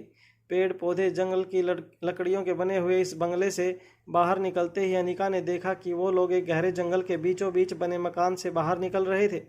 बंगले के इर्द गिर्द हर तरफ गहरा जंगल नजर आ रहा था और बंगले के ठीक बगल से एक नदी दिखाई दे रही थी जिसमें पानी का बहाव काफ़ी तेज था, जिससे पता चल रहा था कि आगे कहीं बहुत गहरा झरना था। स्वाति अनिका को लेकर धीरे धीरे जंगलों के बीच से होती हुई एक छोटी सी पहाड़ी पर जा पहुंची। अनिका अपने आसपास का वातावरण देखकर काफ़ी मंत्रमुग्ध हो गई थी। ऐसा लग ही नहीं रहा था कि यह जंगल दुनिया के किसी भाग का हिस्सा था। ऐसा लग रहा था जैसे वो अपनी माँ स्वाति मल्होत्रा के साथ पृथ्वी से कोसों दूर आ गई थी। छोटी सी पहाड़ी के नीचे पहुंचकर स्वाति एक लकड़ी की लिफ्ट के अंदर दाखिल हुई। अनिका ने सब कुछ देखकर काफ़ी हैरान थी। स्वाति मुस्कुराकर अनिका से कहने लगी, आ जाओ, मैं तुम्हारी माँ हूँ, तुम मुझ पर विश्वास कर सकती हो। अपनी माँ की बात सुनकर अनिका ने स्वाति को अपना हाथ दे दिया और उस लकड़ी के लिफ्ट के अंदर दाखिल हो गई। स्वाति ने लकड़ी के लिफ्ट का दरवाज़ा बंद किया और लिफ्ट के किनारे पर बंधी हुई रस्सी खोल दी। रस्सी के खुलते ही अचानक ही धीरे धीरे वो लकड़ी की बनाई हुई लिफ्ट ऊपर की ओर जाने लगी। अनिका ने जब देखा तब उसे एहसास हुआ कि पानी के बहाव का इस्तेमाल करके जंगल के बीचों बीच एक लिफ्ट बनाई गई थी। तेज पानी का बहाव जैसे जैसे एक पहिए पर पड़ता, उस पहिए के चारों तरफ लगी हुई बाल्टियों में पानी भरता जाता और पहिया घूमता जाता। पहिए के घूमते ही लिफ्ट भी धीरे धीरे ऊपर जाने लगी। कुछ ही देर में अनिका और स्वाति पर्वत की चोटी पर जा पहुँचे। लिफ्ट से बाहर निकलने के बाद अनिका ने देखा कि उसके चारों तरफ बादल छाए हुए नजर आ रहे थे। गहरी खाई में जहाँ तक नज़र डाले वहाँ जंगल नज़र आ रहा था। अनिका ने इससे पहले पूरी दुनिया में कहीं ऐसा दृश्य कभी नहीं देखा था। ठंडी हवा अनिका के शरीर पर लगते ही अनिका अपने शरीर पर लगे जख्मों को हमेशा के लिए जैसे भूल गई। अनिका को एक अनजान धुन अपनी ओर खींच रही थी और पर्वत की चोटी पर अनिका अपने आसपास का नज़ारा देखते हुए धीरे धीरे अपने कदम आगे बढ़ाने लगी। कुछ देर बाद जब अनिका को एहसास हुआ कि वो कोई सपना नहीं देख रही थी बल्कि वो जो कुछ भी देख रही थी वह सब कुछ एक हकीकत था, तो उसने मुड़कर अपनी माँ स्वाति की ओर देखा। स्वाति पर्वत की चोटी पर एक छोटे से पत्थर पर बैठकर कुछ पौधों से पत्तियों को छांट रही थी। अनिका ने धीरे धीरे स्वाति की ओर अपने कदम आगे बढ़ाए और स्वाति से पूछा, क्या आप यहीं रहती हैं और कैसे इस जंगल को आपने अपना घर बना लिया? अनिका की यह बात पर स्वाति ने मुस्कुराते हुए कहा, घर छोड़कर तो आजकल का इंसान गया है, वरना इंसान का असली घर तो ये जंगल ही था। मैं तो घर वापस लौटी हूँ। स्वाति को देखकर अनिका के मन में कई सवाल उठ रहे थे। वो सवाल जो पूरी जिंदगी अनिका का पीछा करते रहे थे। उन सवालों से अब पर्दा उठने का वक्त आ गया था। अनिका ने अपनी आवाज़ सख्त करते हुए स्वाति से पूछा, अगर आप जिंदा थी तो आप मुझसे इतनी दूर क्यों रही? आप कभी मुझसे मिलने क्यों नहीं आई? एक माँ के होते हुए भी मैंने पूरा बचपन बिना माँ के गुजारा है। कौन है आप? मैं आपको ठीक से जानती तक नहीं। अनिका के मन में जितने भी सवाल थे अनिका एक के बाद एक स्वाति से पूछती रही। हर सवाल के बाद स्वाति मुस्कुराकर पौधों से पत्तियां छांटने लगी। कुछ देर बाद अनिका के सवाल खत्म हो गए। ऐसा नहीं था कि अनिका के मन में और सवाल नहीं थे, मगर अनिका को इस बात का एहसास हुआ कि उसने जितने भी सवाल दागे थे, स्वाति ने अब तक किसी का भी जवाब नहीं दिया था। कुछ देर बाद अपने हाथों में कुछ पत्तियां पकड़कर स्वाति ने अनिका की ओर देखा और वो पत्तियां अनिका को थमाते हुए कहा, कभी कभी कोई चीज़ें ऐसी होती हैं जो हमें रिश्ते और बंधनों से भी ऊपर ले जाती हैं। मैंने ऐसा क्यों किया, किस मजबूरी में किया, या सिर्फ अपने स्वार्थ के लिए किया, ये सारी बातें जानने के लिए तुम्हें मेरे साथ कुछ वक्त गुजारना होगा। वैसे भी हम माँ बेटी ने कभी ज़िंदगी में साथ बैठकर कभी बात नहीं की। आज मौका मिला है, ढेर सारी बातें करेंगे। पर्वत की चोटी पर धीरे धीरे हवाएं ज़्यादा तेज होने लगी थी। स्वाति वैसे तो अनिका की माँ थी जिसने अनिका को जन्म दिया था, लेकिन अगर कोई अनिका और स्वाति को एक साथ देख ले तो यही कहेगा कि दोनों सगी बहनें थी। स्वाति की साड़ी का पल्लू तेज हवाओं की रफ्तार में हवा में लहराने लगा। अपना पल्लू संभालते हुए स्वाति ने अनिका से कहा, मेरी ज़िंदगी की सबसे बड़ी कमजोरी थी मेरी ताकत। मेरी ताकत ने मुझे इतना कमज़ोर बना दिया कि जिंदा रहते हुए भी मुझे जीने के लिए मौत का सहारा लेना पड़ा। जब मैं एक छोटी सी बच्ची थी तब मैं हमेशा इस बात को सोच सोच कर खुश होती थी कि मैं बाकी बच्चों से काफ़ी अलग हूँ। पढ़ाई में तेज़ थी, स्कूल में कॉलेज में हमेशा सबकी फेवरेट रही थी। यूँ कहा जा सकता है कि ऐसी कोई चीज़ नहीं थी जो मैंने चाही हो और मुझे ना मिली हो। मगर धीरे धीरे मेरी ताकत ही मेरा सबसे बड़ा दुश्मन बन गया। मेरी ज़िंदगी में तब मुश्किलें आईं जब लोगों को मेरी ताकत के बारे में एहसास हुआ। जैसे जैसे मेरी उम्र बढ़ती गई मेरी दिमागी ताकत भी बढ़ती गई। मुझे हमेशा से ऐसा लगा कि I was always God gifted child. भगवान ने मुझे बाकी लोगों से काफ़ी अलग बनाया है। मैं खूबसूरत थी, मेरे पास तेज़ दिमाग था, हालांकि मैंने कभी इस चीज़ का घमंड नहीं किया। मगर इंसान थी ये समझने में मुझे थोड़ी देर हो गई कि मेरी ही ताकत मेरे विनाश का कारण बन सकती थी, और धीरे धीरे मेरी ताकत इस पूरी दुनिया के विनाश का कारण भी बन सकती थी। स्वाति की यह बात सुनकर अनिका हैरान होकर स्वाति को देखने लगी। कुछ देर बाद मन ही मन कुछ सोचने के बाद अनिका ने स्वाति से पूछा, मगर ये कैसे हो सकता है? आपकी ताकत इस दुनिया को कैसे तबाह कर सकती है? अनिका का सवाल सुनने के बाद एक गहरी सांस लेते हुए स्वाति अपनी जगह से उठी और गहरी खाई की ओर देखते हुए अनिका से कहने लगी, आविष्कार। मेरी ज़िंदगी का मकसद था कि मैं अलग अलग आविष्कार करूं और इस दुनिया से जाने से पहले इस दुनिया को कुछ ऐसा देकर जाऊं कि दुनिया आने वाले वक्त में भी मुझे याद करे, मेरे आविष्कार को याद रखे। मगर मेरा वह आविष्कार मेरे लिए सबसे बड़ा दुश्मन साबित हुआ। इस दुनिया को दो ढांचों में ढाला गया है, एक अच्छाई और एक बुराई। जब हम अच्छाई में रहते हैं तब हम यह भूल जाते हैं कि बुराई हमें नज़रें गड़ाकर देख रही है, और फिर एक वक्त ऐसा आता है जब अचानक ही बुराई अच्छाई की सारी ताकत छीनने के लिए उस पर झपट पड़ती है। इतने सालों से अच्छाई ने जो ज़िंदगी गुजारी होती है वो अचानक ही तहस नहस हो जाती है। अच्छाई हमेशा ये सोचती है कि उसने ऐसा क्या बुरा काम किया था जो उसके साथ ऐसा हुआ, मगर बात सिर्फ अच्छे या बुरे काम करने की नहीं होती। अच्छाई को हमेशा ही अंदाज़ा होना चाहिए कि बुराई हमेशा से ही उस पर नज़र गड़ाए बैठी है। सावधान रहना, अलर्ट रहना भी एक अच्छी ज़िंदगी गुजारने के लिए उतना ही अहम है। बस मुझसे एक छोटी सी गलती हो गई। मैं अपने आविष्कार को बुराई से छुपा न सकी। मैं पहचान न सकी कि बुराई मुझ पर कहाँ से नज़रें गाड़े हुए है। मैं बुराई से घिरी हुई थी, मगर मैंने बुराई को पहचानने में काफ़ी देर कर दी, जिसकी वजह से सिर्फ मेरी ही नहीं मगर तुम्हारी भी दुनिया तबाह हो गई। तुम्हारी ज़िंदगी में तुम्हारे साथ जो हुआ वो सारा का सारा एक प्लानिंग का हिस्सा था, मगर ये प्लानिंग मैंने सिर्फ तुम्हें बचाने के लिए नहीं की थी, बल्कि मैं तुम्हारे साथ साथ इस दुनिया को भी बचाने की कोशिश कर रही थी। तुम ये समझती रही तुम्हारी माँ मर चुकी है, मगर मैंने हमेशा से ही तुम पर नज़र बनाए रखा। जैसे ही स्वाति ने यह बात कही, एक बड़ा सा गरुड़ पर्वत की चोटी पर आकर ठीक पर्वत के किनारे पर एक छोटी सी टहनी पर बैठ गया। गरुड़ के वजन की वजह से टहनी पूरी तरह से झुक गई, मगर वह पेड़ और पेड़ की टहनियाँ काफ़ी सालों से मजबूती से चट्टान पर खड़ी थी। वह गरुड़ बड़ी बड़ी आंखों से अनिका की ओर देख रहा था।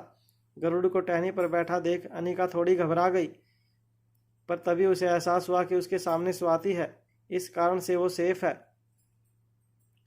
तभी अनिका ने स्वाति के पास आकर कहा, आप किसकी बात कर रही हैं?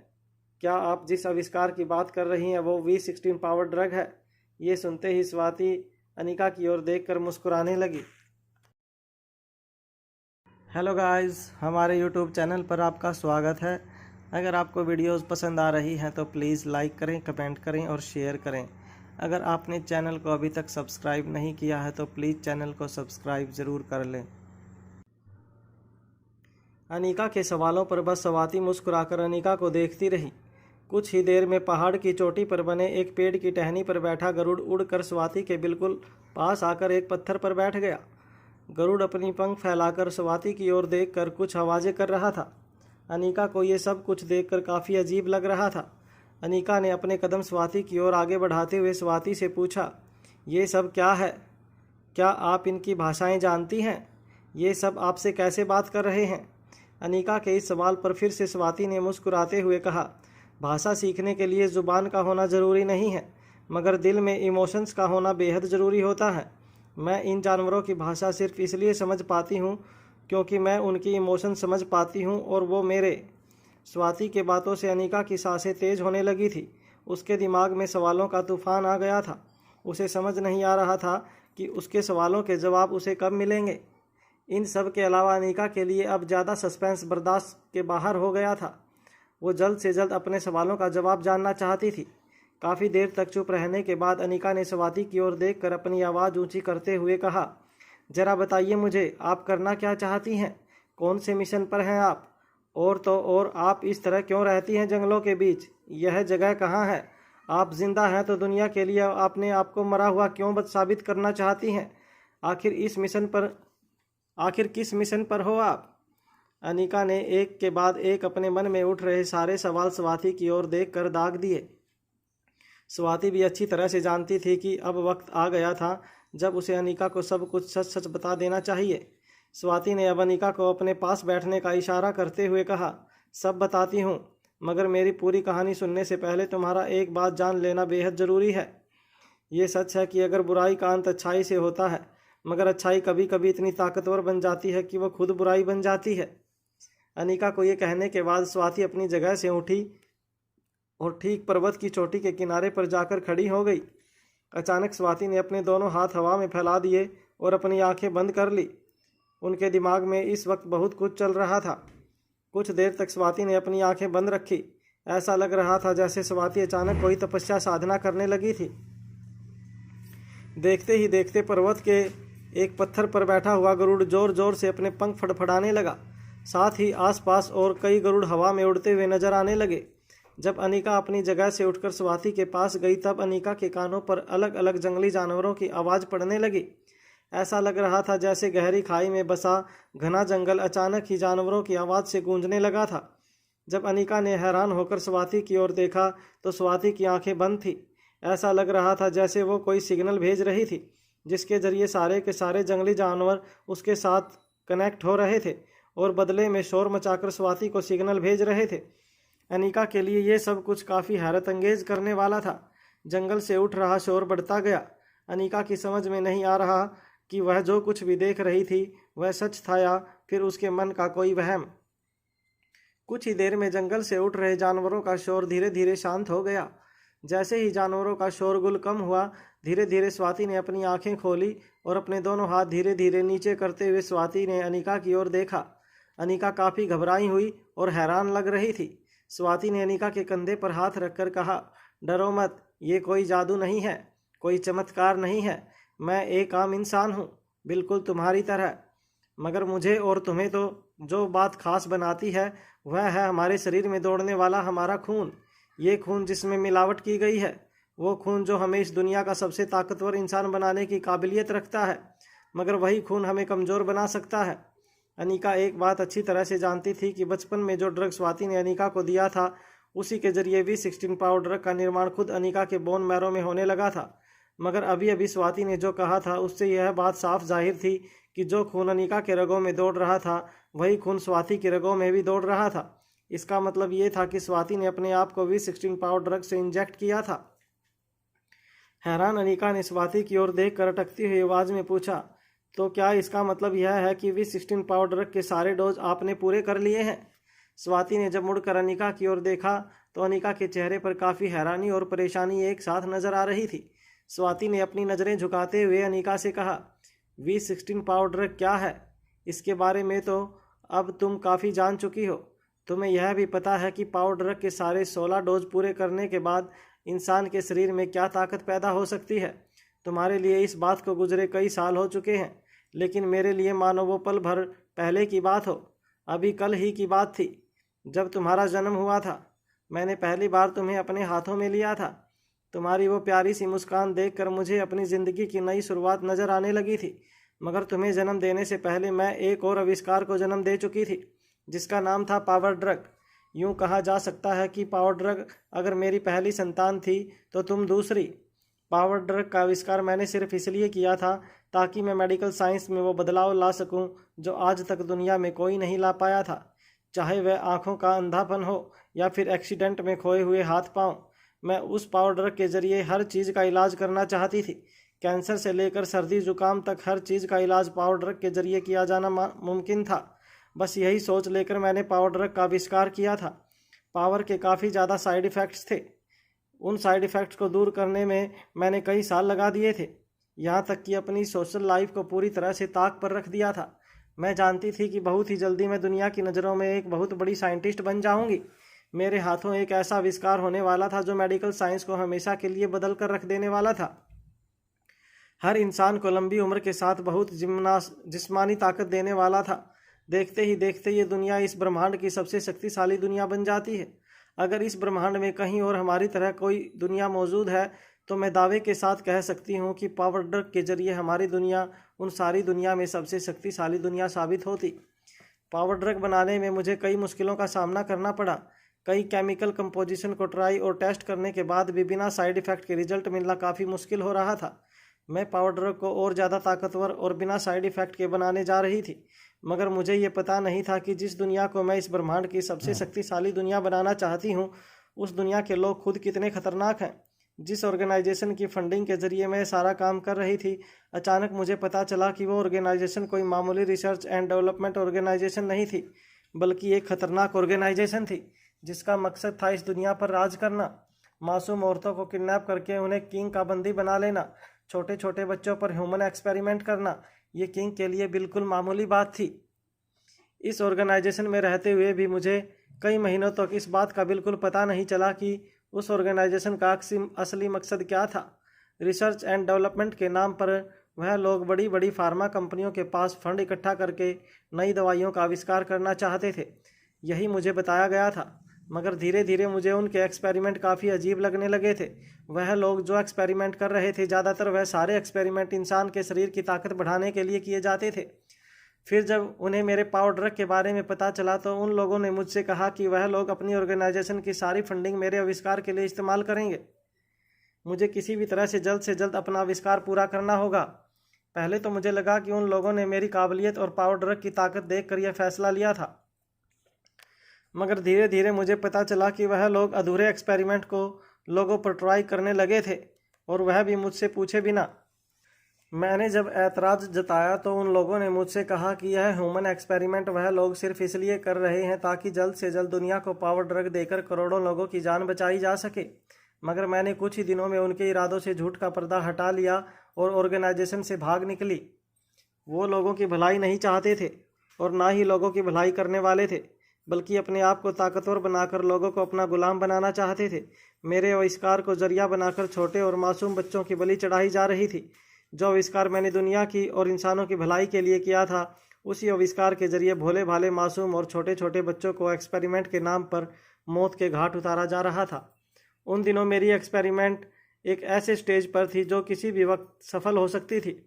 पावर ड्रग का एक आखिरी डोज V16 पावर ड्रग, अगर कोई इंसान पहले 15 डोज लेने के बावजूद साइड इफ़ेक्ट्स को लेकर झेल कर जिंदा बच निकलता है तो V16 पावर ड्रग हमेशा हमेशा के लिए उसके शरीर से सारे साइड इफ़ेक्ट्स को मिटा कर रख देगा। और जो इंसान इस V16 पावर ड्रग को कंज्यूम करेगा वो इस दुनिया का सबसे शक्तिशाली इंसान बन जाएगा। मगर खतरनाक ऑर्गेनाइजेशन को इन सारी बातों से कोई मतलब नहीं था। चाहे कितने भी साइड इफ़ेक्ट्स हो, वह एक के बाद एक छोटे छोटे बच्चों को और अपने आदमियों को, जिन्हें वो अपनी खतरनाक आर्मी का हिस्सा बनाना चाहते थे, उन्हें एक के बाद एक पावर ड्रग के डोज देने लगे। कुछ दिनों तक जिन लोगों को ये डोज दिए जाते वो लोग बेहद ताकतवर ज़िंदगी गुजारते, मगर कुछ दिनों के बाद उन सभी की मौत हो जाती। मगर खतरनाक ऑर्गेनाइजेशन के मालिक किंग को इन सारी बातों से कोई फ़र्क नहीं पड़ता था। उसकी नज़रों में इंसान की जान की कोई कीमत नहीं थी। वो बस एक ही चीज़ चाहता था, इस दुनिया पर हुकूमत और बादशाहत। जब मुझे किंग के खतरनाक इरादों के बारे में पता चला तब मैं उस खतरनाक ऑर्गेनाइजेशन से भाग निकली। वहाँ से भागने के बाद मेरे साथ जो हुआ, मेरी ज़िंदगी में जो जो लोग आए, उन सभी के बारे में अब तक तुमने सब कुछ पता कर लिया है। मगर तुम एक बात नहीं जानती थी, और ना ही इस दुनिया में कोई और ये बात जानता है कि V16 पावर ड्रग का आविष्कार आखिर हो चुका था। मैंने पावर ड्रग के जो जो डोज तैयार किए थे, उन सभी डोज का सबसे पहला प्रयोग मैं अपने आप पर करती थी, अपने शरीर पर करती थी। मैं पहले ही V16 पावर ड्रग के 15 डोज ले चुकी थी। अब एक आखिरी डोज लेना बाकी था। उन दिनों में मैं मुश्किल से 3 डोज बना पाई थी, जिसमें से 2 डोज मेरी ही प्लानिंग के मुताबिक मैंने तुम तक पहुंचाया, मगर एक तीसरा डोज भी बनाया गया था जिसके बारे में तुम भी नहीं जानती। पर इस पूरी कहानी की सबसे बड़ा किरदार वही तीसरा V16 पावर ड्रग का डोज था। स्वाति की बात सुनकर अनिका की आंखों में अचानक ही एक सवाल उठने लगा था, और वह सवाल स्वाति ने पढ़ लिया था। अनिका के दिल की बेचैनी जैसे ही बढ़ती जा रही थी, स्वाति फिर से अपने अंदाज में मुस्कुराकर अनिका को देखते जा रही थी।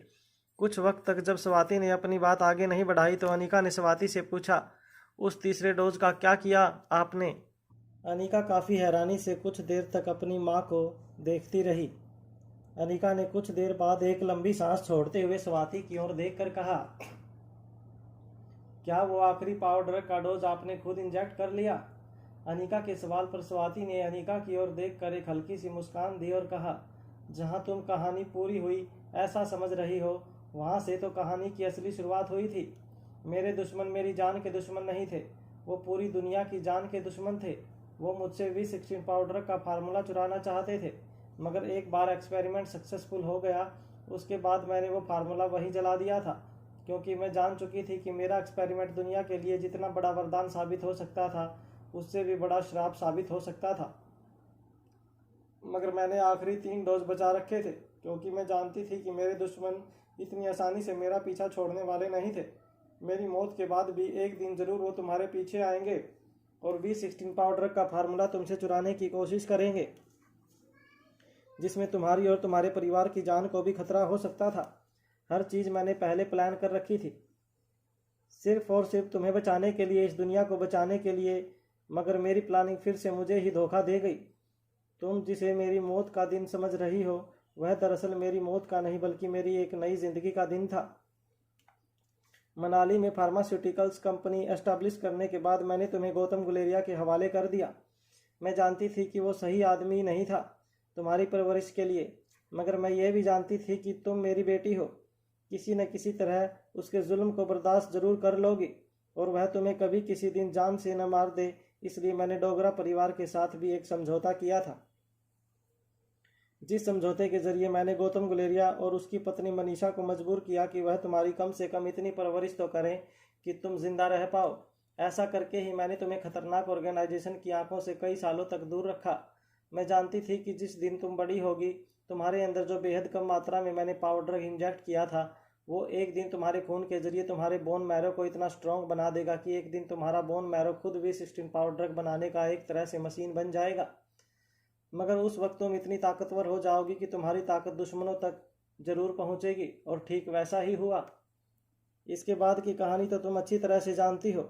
मगर रहा सवाल मेरी मौत का, तो बात यह है कि जिसे तुम मेरी मौत का दिन समझती हो, उस दिन मैंने अपने आप को V16 पावर यानी कि पाउडर के आखिरी डोज से इंजेक्ट किया था। मैं जानती थी कि इंजेक्शन लेने के बाद कुछ ही दिनों में मैं इतनी ताकतवर हो जाऊंगी कि अकेले ही खतरनाक ऑर्गेनाइजेशन का मुकाबला कर पाऊंगी। मगर V16 पाउडर का आखिरी डोज लेने के बाद मेरी ज़िंदगी का सबसे बड़ा दुश्मन किंग या खतरनाक ऑर्गेनाइजेशन नहीं रहा। अनिका बड़ी ही हैरानी से स्वाति की बात सुनने लगी। अगर किंग और खतरनाक ऑर्गेनाइजेशन स्वाति के दुश्मन नहीं थे, तो फिर कौन था स्वाति का दुश्मन, जिसके कारण स्वाति ने अपनी पूरी ज़िंदगी उस जंगल में गुजार दी थी? अपनी बेटी से दूर, अपने परिवार से दूर इस जंगल में ज़िंदगी बिताने का क्या मतलब हो सकता था? अनिका जानना चाहती थी कि आखिर स्वाति की ज़िंदगी, या यूं कहें कि उसकी मौत का सबसे बड़ा राज क्या था। अनिका का मन पहले से सवालों से घिरा हुआ था, पर अब उसके मन में इस तरह के कई सवाल उठने लगे थे, और वो इन सवालों का जवाब जानना चाहती थी। इधर स्वाति धीरे धीरे पर्वत के शिखर पर बिल्कुल किनारे तक पहुंचने के बाद गहरी खाई की ओर देखने लगी। सरसराती हुई हवाएं स्वाति की साड़ी का पल्लू और स्वाति के बालों को लहराते हुए गुजर रही थी। स्वाति को महसूस हो रहा था कि वह वक्त जो उसके हाथों से छूट गया था, वो भी कुछ इसी तेजी से उसकी आंखों के सामने से बीत रहा था। अनिका ने स्वाति के पास आकर पूछा, कौन है वो तुम्हारा सबसे बड़ा दुश्मन? स्वाति ने सवाल सुनने के बाद अनिका की ओर देखा। इस बार स्वाति की आंखों में एक अलग ही चमक दिखाई दे रही थी। यह चमक पहले की चमक से बिल्कुल अलग थी। अनिका ने जब भी स्वाति की आंखों में इससे पहले देखा था, उसे स्वाति की आंखों में प्यार और अपने लिए ढेर सारी फीलिंग्स नजर आई थी, मगर इस बार स्वाति की आंखें कुछ और बयान कर रही थी। अनिका इसी बारे में सोच रही थी। उसके मन में इस वक्त उथल पुथल मची हुई थी। कुछ देर अनिका की आंखों में आंखें डालकर देखने के बाद स्वाति ने मुस्कुराकर अनिका से कहा, मेरी सबसे बड़ी दुश्मन थी मैं खुद। मेरे ही आविष्कार ने मुझे इतना ताकतवर बना दिया था कि एक दिन ऐसा आया कि मैं खुद ही अपनी सबसे बड़ी दुश्मन बन गई। मैंने तुमसे कहा था ना, बुराई का अंत अच्छाई से होता है। ये बात तो पक्की है, मगर कभी कभी अच्छाई इतनी ताकतवर हो जाती है कि वह खुद बुराई में बदल जाती है। मैंने एक गहरी प्लानिंग की जिसके जरिए मैं तुम्हें मनाली में छोड़कर अपने दुश्मनों को ये साबित करने में लग गई कि मैं हमेशा हमेशा के लिए इस दुनिया से जा चुकी हूँ, ताकि वो लोग हमेशा के लिए मेरा पीछा करना छोड़ दें। मौत की आड़ में मैं तुम पर नज़रें बनाए रखने की कोशिश करने लगी, जिसमें काफ़ी हद तक मुझे कामयाबी भी मिली। मगर V16 पाउडर के इंजेक्शन के कुछ ही दिनों बाद मेरे शरीर में वो बदलाव आए कि मेरा शरीर आम लोगों से बिल्कुल अलग हो चुका था। मैं अपने आप को दुनिया की सबसे ताकतवर इंसान महसूस करने लगी थी, चाहे वो शारीरिक तौर पर हो या मानसिक तौर पर। जो एंटिटी कंपनी मैंने लंदन में रहते हुए स्थापित की थी, उसके लिए मैंने कुछ ऐसी प्लानिंग की कि रातों रात वो कंपनी यूरोप की सबसे बड़ी कंपनी हो गई। मैं अपनी सारी प्लानिंग किसी न किसी तरीके से रेखा तक पहुंचा दिया करती थी। दुनिया के बाकी लोगों की तरह रेखा को भी लगता था कि उसकी दीदी हमेशा के लिए मर चुकी है, मगर किसी न किसी तरह मैं एंटिटी कंपनी के लिए की हुई प्लानिंग रेखा तक पहुंचाने लगी, जिसके बाद एंटिटी कंपनी की शोहरत आसमान की ऊंचाई छूने लगी। स्टॉक ब्रोकिंग हो, शेयर बाजार हो या कोई भी इंडस्ट्री हो, मैं चुटकियों में हर इंडस्ट्री से करोड़ों रुपए इकट्ठा कर लेती थी, सिर्फ अपने दिमाग के इस्तेमाल से। बूढ़ा किंग जिसे दुनिया पर राज करना था और जिस दुनिया पर उसे बादशाह काम करनी थी, वो नेचुरल डेथ नहीं मरा था, बल्कि मैंने ही उसे मारा था। मैंने समझ लिया था कि किंग को मारने के बाद दुनिया से हमेशा हमेशा के लिए मैंने बुराई का अंत कर दिया है। मगर उसके बाद मेरे साथ जो हुआ वो शायद किंग के साथ जो हुआ उससे भी ज़्यादा बुरा था और भयानक था। V16 पाउडर ने मुझे अंदर से वहसी बना दिया था। मैं नहीं जानती थी कि कब मेरे अंदर झुलस रही बदले की भावना हमेशा के लिए जुनून में बदल चुकी थी। मैंने हर इंडस्ट्री से इतना बेशुमार पैसा कमाया कि मानो ऐसा लगने लगा था जैसे दुनिया का सारा पैसा मेरे अलग अलग बैंक अकाउंट्स में था और दुनिया पैसों से खाली हो रही थी। और हुआ भी कुछ ऐसा ही। 20 साल पहले जो ग्रेट इकोनॉमिक डिप्रेशन आया था, उसकी वजह शायद मैं ही थी। हजारों लाखों लोग बेघर हो गए थे। छोटे मोटे देश इकोनॉमिक डिप्रेशन के कारण बैंकरप्सी के कगार पर आ गए थे। यहाँ तक कि लोगों के पास खाने पीने के लिए पैसे नहीं बचे थे। एक ऐसी सिविल वार हुई जिसमें कई लोगों की जानें गईं। सैकड़ों लोग एक दूसरे का गला काटने लगे थे, सिर्फ एक रोटी के लिए। मैं ये सारे पैसे, सारी शोहरत अपने लिए नहीं चाहती थी, बल्कि तुम्हारे लिए चाहती थी, रेखा के लिए चाहती थी, उन सारे लोगों के लिए चाहती थी जिन्हें मैं प्यार करती थी या मैं जिनसे प्यार करती थी, उनके परिवार वालों के लिए चाहती थी। मगर मुझे नहीं पता था कि अपने परिवार को सुख देने की इतनी बड़ी कीमत मासूम लोगों को चुकानी होगी। मुझसे एक बहुत बड़ी भूल हो गई थी, जिसका पश्चाताप मैं आज तक यहाँ पर रहकर कर रही हूँ। मैं जिसे ताकत समझती रही, वो दरअसल मेरे हाथ में एक ऐसा हथियार था जो मुझे तो सुरक्षा देता था, मगर लोगों की जान लेता था। अगर शहर में रहती तो अपनी ताकत और अपनी काबिलियत के चलते मैं ज़रूर कोई ना कोई ऐसी परेशानी समाज में रहने वाले लोगों के लिए खड़ी करती जिससे बाहर निकलना उनके लिए नामुमकिन हो जाता। ये दुनिया तबाही के कगार पर आकर खड़ी हो जाती। इस दुनिया को अपने आप से बचाने के लिए मैंने हमेशा हमेशा के लिए अपने आप को ख़त्म कर देना ही ठीक समझा। दुनिया की नज़रों में तो मैं बस वैसे ही मर चुकी थी। तुमने भी बिना माँ के जीना लगभग सीख ही लिया था। मैंने कई बार सोचा कि मैं अपनी ज़िंदगी को हमेशा के लिए ख़त्म कर दूं, मगर यह भी इतना आसान नहीं होने वाला था। मैंने एक बार इन्हीं वादियों से कूद कर अपनी जान देने की कोशिश की, मगर मेरी किस्मत ने मुझे मरने भी ना दिया। शरीर इतना ताकतवर बन चुका था कि ऊंची पहाड़ियों से गिरने के बाद अगर तभी मैं अपनी सांसें छोड़ देती तब तो कोई बात नहीं थी, मगर गिरने के बाद भी मुझ में कुछ सांसें बची हुई थी। और तो और शरीर इतना ताकतवर बन चुका था कि कुछ ही दिनों में मेरे शरीर में फिर से जान लौट आई। कुछ सांसों के जरिए ही मेरे शरीर में मेरी ज़िंदगी के साथ मेरी कड़ी फिर से जोड़ दी। मेरा आविष्कार अब मेरा श्राप बन चुका था। कुछ दिन जंगलों में रही तो यहाँ के जंगली जानवरों की भाषा सीख गई, उनके साथ बातचीत करना सीख गई। आज मैं उनके सिग्नल को समझती हूँ, वो मेरे सिग्नल समझते हैं। यहाँ रहने के बाद कुछ ही दिनों में मेरा दिमाग उनके दिमाग के साथ कनेक्ट होने लगा और ये जगह मुझे बेहद रास आ गई। तब से मैं यहीं अपने दोस्तों के साथ रहती हूँ। यही मेरा परिवार है। इन्हें ना पैसों की भूख है और ना दुनिया पर कब्जा करने की लालच है। ये सिर्फ सुबह उठते हैं अपने पेट की भूख मिटाने के लिए और पेट की भूख मिटाने के बाद सो जाते हैं और बाकी बचे वक्त में अपने परिवार के साथ ढेर सारा प्यार करते हैं। तब मेरी समझ में आया कि ये दुनिया कुछ ऐसी ही है। हर माँ बाप अपने बच्चों का पेट भरने के लिए सुबह घर से बाहर निकलते हैं, शाम को घर आते हैं, अपने परिवार के साथ अच्छा वक्त बिताते हैं और फिर से सो जाते हैं। अगले दिन वही ज़िंदगी फिर से शुरू करने के लिए और इस दुनिया को इसी तरह से चलते रहना चाहिए। मेरे साथ जो कुछ भी हुआ या मेरी वजह से इस दुनिया के साथ जो कुछ भी हुआ, उसके बाद एक बात मुझे अच्छी तरह से समझ में आ गई। ताकत होने का यह मतलब नहीं होता कि तुम दुनिया को बदलने निकल पड़ो। ताकत होने का यह मतलब होना चाहिए कि दुनिया जैसे चलनी चाहिए इस तरह उसे चलाने में लोगों की मदद करो। बाकी ऊपर वाले ने जिसके नसीब में जो लिखा है वही उसके साथ होगा। दुनिया के सबसे ताकतवर इंसान बनने के बाद मुझे इस बात का एहसास हुआ कि हम सब अपनी अपनी ताकतों और अपनी अपनी कमजोरी के हाथों मजबूर हैं। ऊपर वाले ने हमारे शरीर को, हमारे दिमाग को जैसा बनाया है, इस तरह हमें उसे स्वीकार करना चाहिए। मैंने अपने शरीर और अपने दिमाग को बदलने की गलती की, जिसकी सज़ा मैं आज तक भुगत रही हूँ और शायद मेरी वजह से कहीं ना कहीं तुम भी मेरे किए की सज़ा भुगत रही हो। आविष्कार तब तक अच्छा लगता है जब तक वह इंसान को इंसान बनाए रखने में वो इंसान की मदद करे।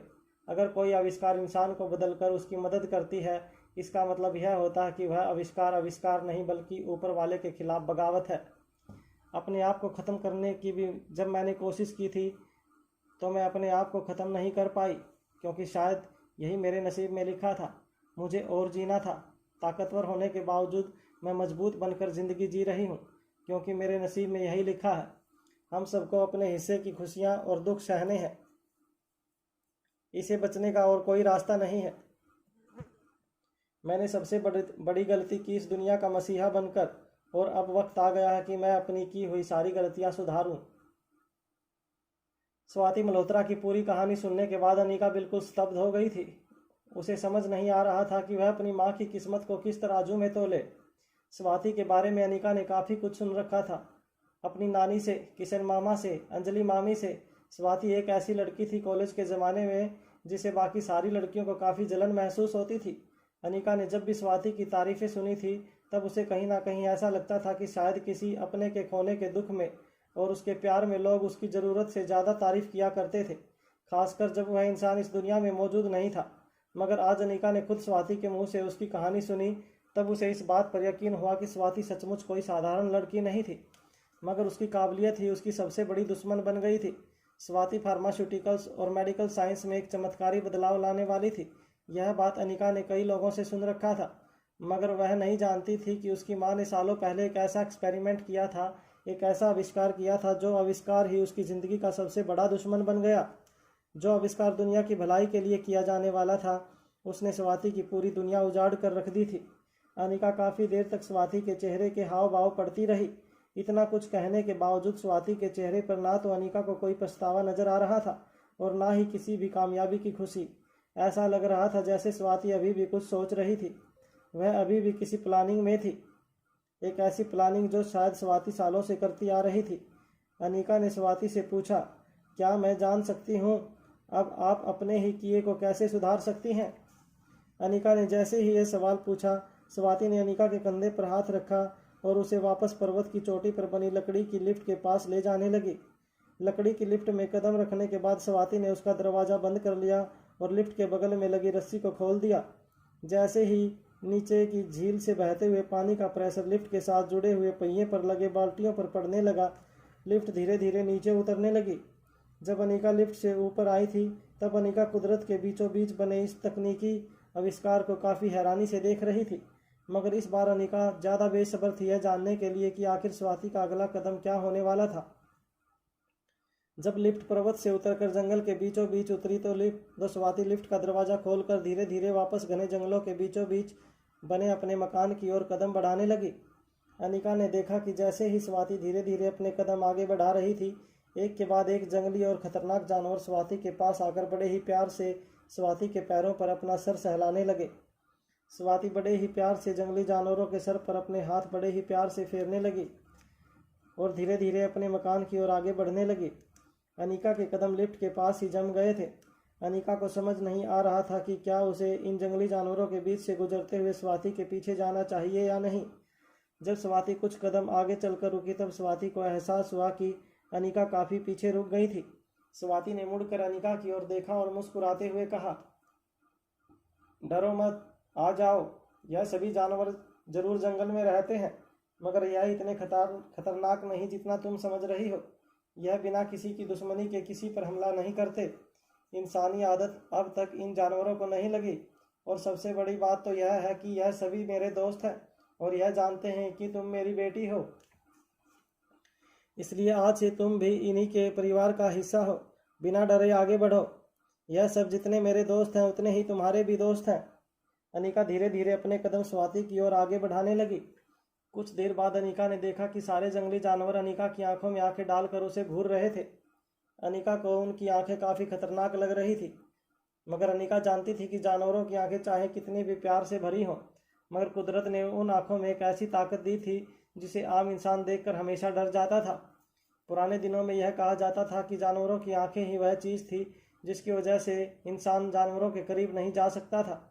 उनकी आंखों में देखते ही इंसान डर और खौफ के मारे अपने कदम पीछे हटा लेता था, और इसलिए उन दिनों में इंसान और जानवर एक दूसरे से अलग रहकर भी इस पृथ्वी पर अपनी अपनी जिंदगियां बड़े ही आराम से काटते थे। मगर जब से इंसान के हाथ में हथियार नाम की ताकत आई थी, तब से लेकर अब तक इंसान और जानवरों के बीच छिड़ी जंग जारी है। अनिका भी यह बात अच्छी तरह से जानती थी। जानवर कभी जानबूझकर किसी इंसान पर हमला नहीं करते थे। इसलिए धीरे धीरे अनिका खतरनाक जंगली जानवरों के बीच से रास्ता बनाते हुए स्वाति तक जा पहुंची। सारे जंगली जानवर भी बड़े ही आराम से अनिका को स्वाति के साथ मकान के अंदर जाते हुए देख रहे थे।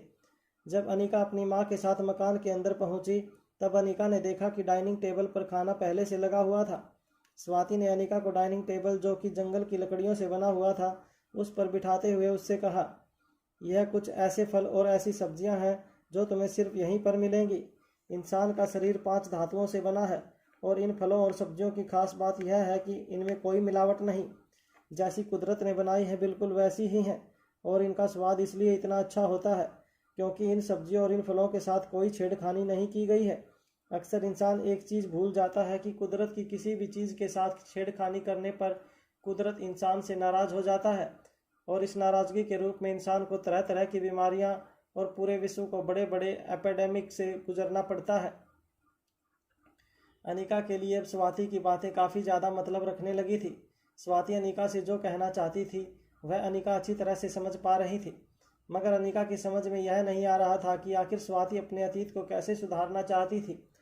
स्वाति ने अनिका से कहा था कि अब वक्त आ गया था कि वह अपनी गलतियों को सुधारे। अनिका ने स्वाति से पूछा, अब आप क्या करना चाहती हैं? मुझे नहीं लगता कि आपने कोई गलती की है। आपने तो जो कुछ भी किया है वह इस दुनिया की और इंसान की भलाई के लिए किया था, मगर अनजाने में आपसे जो भी गलती हो गई है अब उसे सुधारा कैसे जा सकता है। अनिका ने जब स्वाति से यह बात की तो स्वाति मुस्कुराकर अनिका की प्लेट में खाना परोसने लगी। स्वाति ने अनिका की प्लेट में कुछ फल और बड़ी ही नेचुरल तरीके से बनाई गई सब्जियां रखी और कहा, तुम खाना खाओ, मैं तुम्हें तुम्हारे भविष्य के बारे में कुछ बताती हूँ। अनिका की नज़रें स्वाति पर गड़ी हुई थी। धीरे धीरे प्लेट में रखे हुए फल अपने मुंह में रखकर अनिका स्वाति की ओर देखने लगी। स्वाति ने अनिका के ठीक सामने एक पुराने पेड़ की जड़ से बनाए गए टेबल पर बैठते हुए कहा, मैं अपनी की हुई गलतियों को तो सुधार नहीं सकती, मगर मेरी वजह से आने वाले दिनों में तुम कोई गलती ना करो उसे ज़रूर रोक सकती हूँ। स्वाति की यह बात सुनकर अनिका बड़ी ही हैरानी से स्वाति को देखने लगी। अनिका ने अपने मुंह में निवाला रखते हुए स्वाति से पूछा, क्या गलती होने वाली है मुझसे? स्वाति ने अनिका से कहा, कुछ ऐसी गलतियाँ जो तुम जानबूझकर नहीं करोगी, मगर अपने दिल के हाथों और अपने परिवार के हाथों मजबूर होकर कर सकती हो। मैं जानती हूँ कि तुम एक काफ़ी समझदार और सुलझी हुई लड़की हो, बिन माँ के पली हो। तुमने इस छोटी सी ज़िंदगी में इतना कुछ देखा कि अब ज़िंदगी में अगर किसी भी मुसीबत का तुम्हें सामना करना पड़े तो तुम्हें किसी के सहारे की ज़रूरत नहीं है। मगर कुछ मुसीबतें ऐसी होती हैं जो हमारे परिवार तक पहुँच सकती हैं, पर जब परिवार की बात आती है तो ताकतवर से ताकतवर इंसान भी टूट कर बिखर जाता है, जैसे मैं हुई थी। जो ताकत मेरे जरिए तुम्हारे अंदर आई वह ताकत ही इस दुनिया की सबसे बड़ी दुश्मन बन सकती है। तुम्हारी ताकत को कब्जे में करने के लिए इस दुनिया में कई खतरनाक लोग तुम्हारे पीछे पड़ेंगे। आज कोई पड़ा था तो कल कोई और पड़ेगा। इस दुनिया में जब तक लालच है तब तक दुनिया का सबसे ताकतवर इंसान बनने की भूख किसी न किसी इंसान के दिल में ज़रूर उठेगी, और जिस इंसान के दिल में यह भूख होगी वही इंसान तुम्हारा दुश्मन होगा। वह दुश्मन शायद तुम्हारे सामने भी होगा मगर तुम पहचान नहीं पाओगी, और जिस दिन तुमने मजबूरी में अपनी ताकत अपने दुश्मन के हवाले कर दी उस दिन से इस दुनिया की तबाही शुरू हो जाएगी। अनिका इस बार स्वाति की बातें पूरी तरह समझ नहीं पा रही थी। स्वाति ने अनिका को समझाते हुए कहा, तुमने नागमणि के बारे में तो सुना होगा। जो नागमणि को अपने ही मुंह से उगलता है वह नाग अपनी पूरी जिंदगी उस नागमणि की रक्षा करने में गुजार देता है, क्योंकि अगर वह नागमणि किसी ऐसे इंसान के हाथ में लग जाए जिसके दिल में लालच ने अपना घर कर रखा हो तो वह इंसान उस नागमणि की मदद से अपनी ख्वाहिशों का पूरा करने के लिए पूरी दुनिया को तबाह कर सकता है। तुम यह समझ लो कि यह V16 पावर ड्रग भी एक नागमणि है, और हमें अपनी ज़िंदगी देकर भी उस नागमणि को किसी इंसान के हाथ लगने से बचाना होगा। V16 पावर ड्रग तुम्हारे खून से हासिल किया जा सकता है, और यह बात अब तुम अच्छी तरह से जानती हो। इसलिए अगर इस दुनिया को V16 पावर ड्रग के खतरनाक ताकत से बचाना है तो मुझे उस ताकत की जड़ को ख़त्म करना होगा। अपनी माँ के मुंह से ऐसी बात सुनकर अनिका हैरान रह गई। अनिका फटी हुई आंखों से स्वाति को देखते रही। स्वाति ने मुस्कुराते हुए अनिका की ओर देखा और कहा, इस जिंदगी में मैं तुम्हारी माँ नहीं बन पाई। मैंने तुम्हें जन्म जरूर दिया है मगर इसके अलावा मेरा और तुम्हारा और कोई रिश्ता नहीं है। तुम मुझे क्या समझोगी यह तो मुझे नहीं पता। तुम इस जन्म में या आने वाले जन्मों में मुझे माफ़ कर पाओगी या नहीं यह भी मैं नहीं जानती, मगर मुझे माफ़ कर देना। आज मैं जो तुम्हारे साथ करने जा रही हूँ वह शायद इस दुनिया की कोई माँ अपनी बेटी के साथ नहीं कर सकती, मगर इस दुनिया को बचाने के लिए मुझे यह करना होगा। मैंने जिस आविष्कार को जन्म दिया था उस आविष्कार से दुनिया को तबाह होने से बचाने के लिए मुझे तुम्हें मिटाना होगा। स्वाति की बात सुनकर अनिका हैरान होकर अपनी जगह से खड़ी हो गई। अनिका की समझ में नहीं आ रहा था कि वह स्वाति की इस बात का क्या जवाब देती, वह क्या रिएक्ट करती। अनिका फटी हुई आंखों से बस कुछ देर तक स्वाति को देखते रही। स्वाति के चेहरे पर एक बड़ी सी मुस्कान नजर आ रही थी। अनिका की समझ में नहीं आ रहा था कि उसकी माँ का असली रूप क्या था, वह क्या चाहती थी। क्या वह V16 पाउडर को इस दुनिया से ख़त्म करने के लिए हमेशा हमेशा के लिए अनिका को ख़त्म करने वाली थी? अनिका ने स्वाति की आंखों में आंखें डालकर पूछा, क्या करना चाहती हैं आप? क्या आपको इस बात का डर है कि कल को अगर कोई दुश्मन जाकर मेरे परिवार पर खतरा बन जाता है तो मैं मजबूर होकर अपना खून उसे दे दूंगी जिससे वह V16 पावर ड्रग हासिल कर सके, और इसलिए आज आप उस ड्रग को ही जड़ से ख़त्म कर देना चाहती हैं जिसकी वजह से आने वाले कल में इस दुनिया पर खतरा बन सकेगा। अगर आप दुनिया को बचाने के लिए यह करना चाहती हैं तो मैं खुशी खुशी मरने के लिए तैयार हूँ। बस मैं यह देखना चाहती हूँ कि जिस माँ ने मुझे जन्म दिया है वह मुझे कैसे मारना चाहती है। अनिका की बात सुनते ही स्वाति अपनी जगह से खड़ी हुई और लकड़ी के छोटे से पुल से होते हुए एक कमरे में गई। स्वाति जब बाहर आई तब अनिका ने देखा कि स्वाति के हाथों में एक इंजेक्शन है। स्वाति धीरे धीरे चलकर अनिका के पास आई। फिर से स्वाति ने अनिका की ओर देखा और मुस्कुराते हुए कहा, जिस दिन तुमने जन्म लिया था वह दिन मेरे लिए शायद अपनी ज़िंदगी का सबसे खुशी का दिन था। मेरा यकीन मानना, जब मैंने तुम्हारी मासूम और निर्दोष आंखों में पहली बार देखा था वह पल मेरी ज़िंदगी का सबसे खुशी का पल था। मगर आज जब मैं तुम्हें हमेशा हमेशा के लिए अलविदा कहने वाली हूँ तब भी मुझे उतनी ही खुशी महसूस हो रही है जितनी उस दिन हो रही थी। स्वाति धीरे धीरे अपने हाथों में इंजेक्शन पकड़कर अनिका की ओर आ रही थी। अनिका को यकीन नहीं हो रहा था जिस माँ को वो इतने सालों के बाद मिली थी वो माँ अपने हाथों से अनिका की जान लेने वाली थी। अनिका के ठीक सामने अनिका की मौत खड़ी थी। जैसे ही स्वाति अनिका के पास आई, अनिका ने स्वाति को हाथ के इशारे से रोकते हुए कहा, आप ही ने मुझे जन्म दिया था और आप आज मेरी जान ले लेंगी तो मैं भी आपको रोकूंगी नहीं। मैं अच्छी तरह से समझ सकती हूँ कि आपको इस बात का डर है कि मेरी रगों में बह रहा V16 पावर ड्रग अगर किसी ऐसे इंसान के हाथ लग जाता है जो उसकी मदद से दुनिया को तबाह करने का इरादा रखता है तो इस दुनिया को बचाना बेहद मुश्किल हो जाएगा। और अगर ऐसी ही बात है तो मैं खुद भी यही चाहूँगी कि मेरे साथ साथ दुनिया पर मंडरा रहा ये खतरा भी हमेशा हमेशा के लिए टल जाए। मगर इस दुनिया को हमेशा के लिए छोड़कर जाने से पहले मैं एक छोटी सी रिक्वेस्ट करना चाहती हूँ। जैसे आप एक माँ थी वैसे आज मैं भी एक माँ हूँ। जाने से पहले एक बार मैं अपने बच्चों से मिलना चाहती हूँ। क्या आप मेरी ये रिक्वेस्ट पूरी कर सकती हैं? अनिका की बात सुनते ही स्वाति के चेहरे पर एक बड़ी सी मुस्कान आ गई। इंजेक्शन पर उंगलियां फेरते हुए स्वाति ने अनिका से कहा, बिल्कुल मुझ पर गई हो तुम। जिंदगी से ज़्यादा तुम्हें अपनी ममता प्यारी है। बिल्कुल मेरी परछाई हो तुम। मगर माफ़ करना बेटा, मैं तुम्हारी ये ख्वाहिश पूरी नहीं कर सकती। मैं मजबूर हूँ। जिस बेटी के लिए मैंने ये सारी दुनिया हासिल की थी और जिस बेटी के लिए मैं ये दुनिया जीतना चाहती थी, आज उसी बेटी को दुनिया से विदा करते हुए मुझे बहुत दुख हो रहा है। मगर मैं तुम्हें ये इंजेक्शन लगाऊं उससे पहले तुम्हें एक बात कहना चाहती हूँ। इस दुनिया के लिए तुम्हारी रगों में बह रहा V16 पाउडर काफ़ी खतरनाक है और तुम्हारी मौत एकमात्र जरिया नहीं है जिसके सहारे मैं V16 पाउडर को इस दुनिया से मिटा सकूं। V16 पाउडर तुम्हारी रगों में बह रहा है, ये बात सिर्फ तुम जानती हो, तुम्हारे दुश्मन नहीं।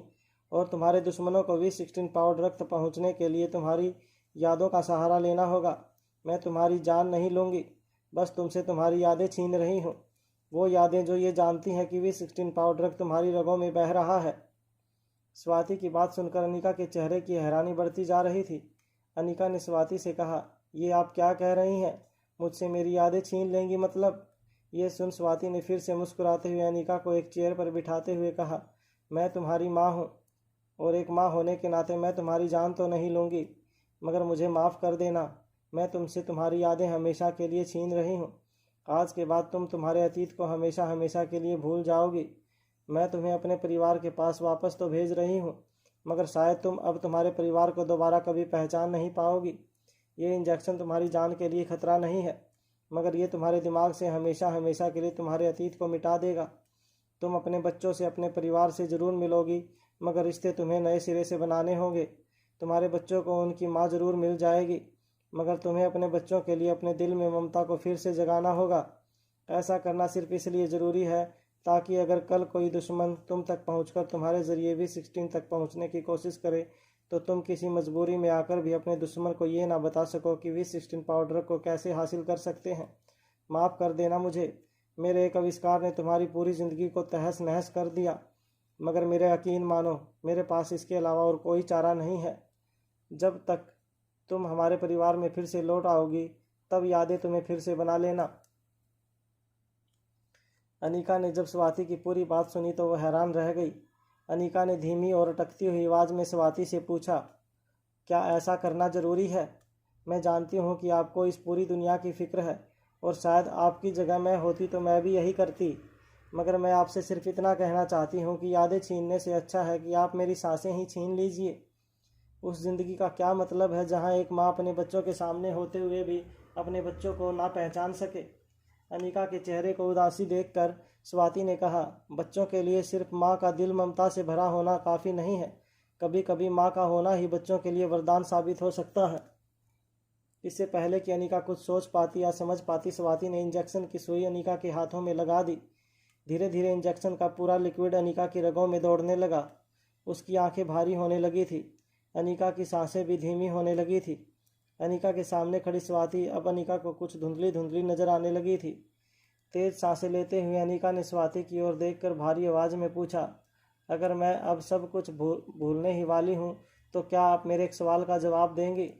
स्वाति बड़े ही प्यार से मुस्कुराती हुई अनिका की आंखों में आंखें डालकर कहने लगी, पूछो, क्योंकि अब जो भी मेरा जवाब होगा वो भी तुम्हारे अतीत के साथ हमेशा हमेशा के लिए मिट जाएगा।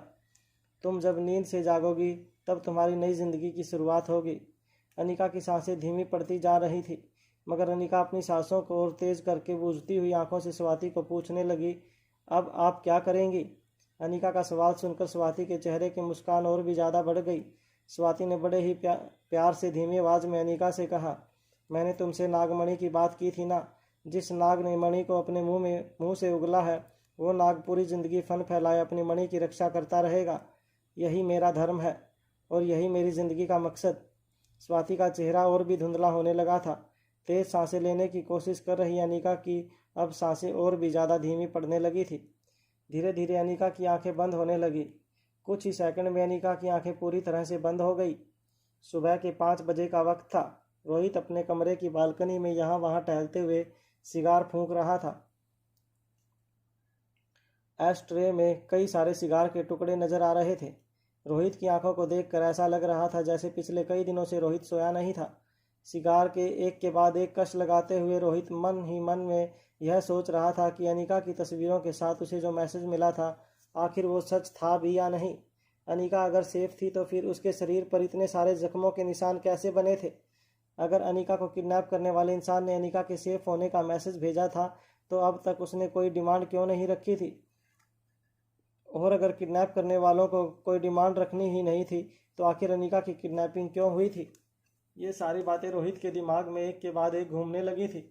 सुबह का वक्त था मगर अभी भी आसमान में अंधेरा छाया हुआ था। मारवा हाउस में सभी लोग अपने अपने कमरों में सो रहे थे।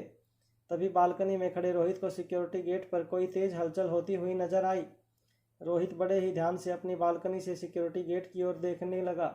गेट पर सिक्योरिटी गार्ड्स काफ़ी शोर मचा रहे थे। रोहित को समझ नहीं आ रहा था कि आखिर इतनी सुबह सिक्योरिटी गेट पर क्या हुआ था जो सिक्योरिटी गार्ड इतना शोर मचा रहे थे। तभी रोहित ने देखा कि गेट से एक सिक्योरिटी गार्ड दौड़कर मारवा हाउस की बिल्डिंग की ओर आ रहा था। रोहित की बालकनी में खड़ा देखकर सिक्योरिटी गार्ड रोहित के बालकनी के ठीक नीचे आया और हाँफते हुए रोहित से कहने लगा, साहब जल्दी नीचे आइए, आप जल्दी नीचे आइए और वहाँ गेट पर देखिए कौन है।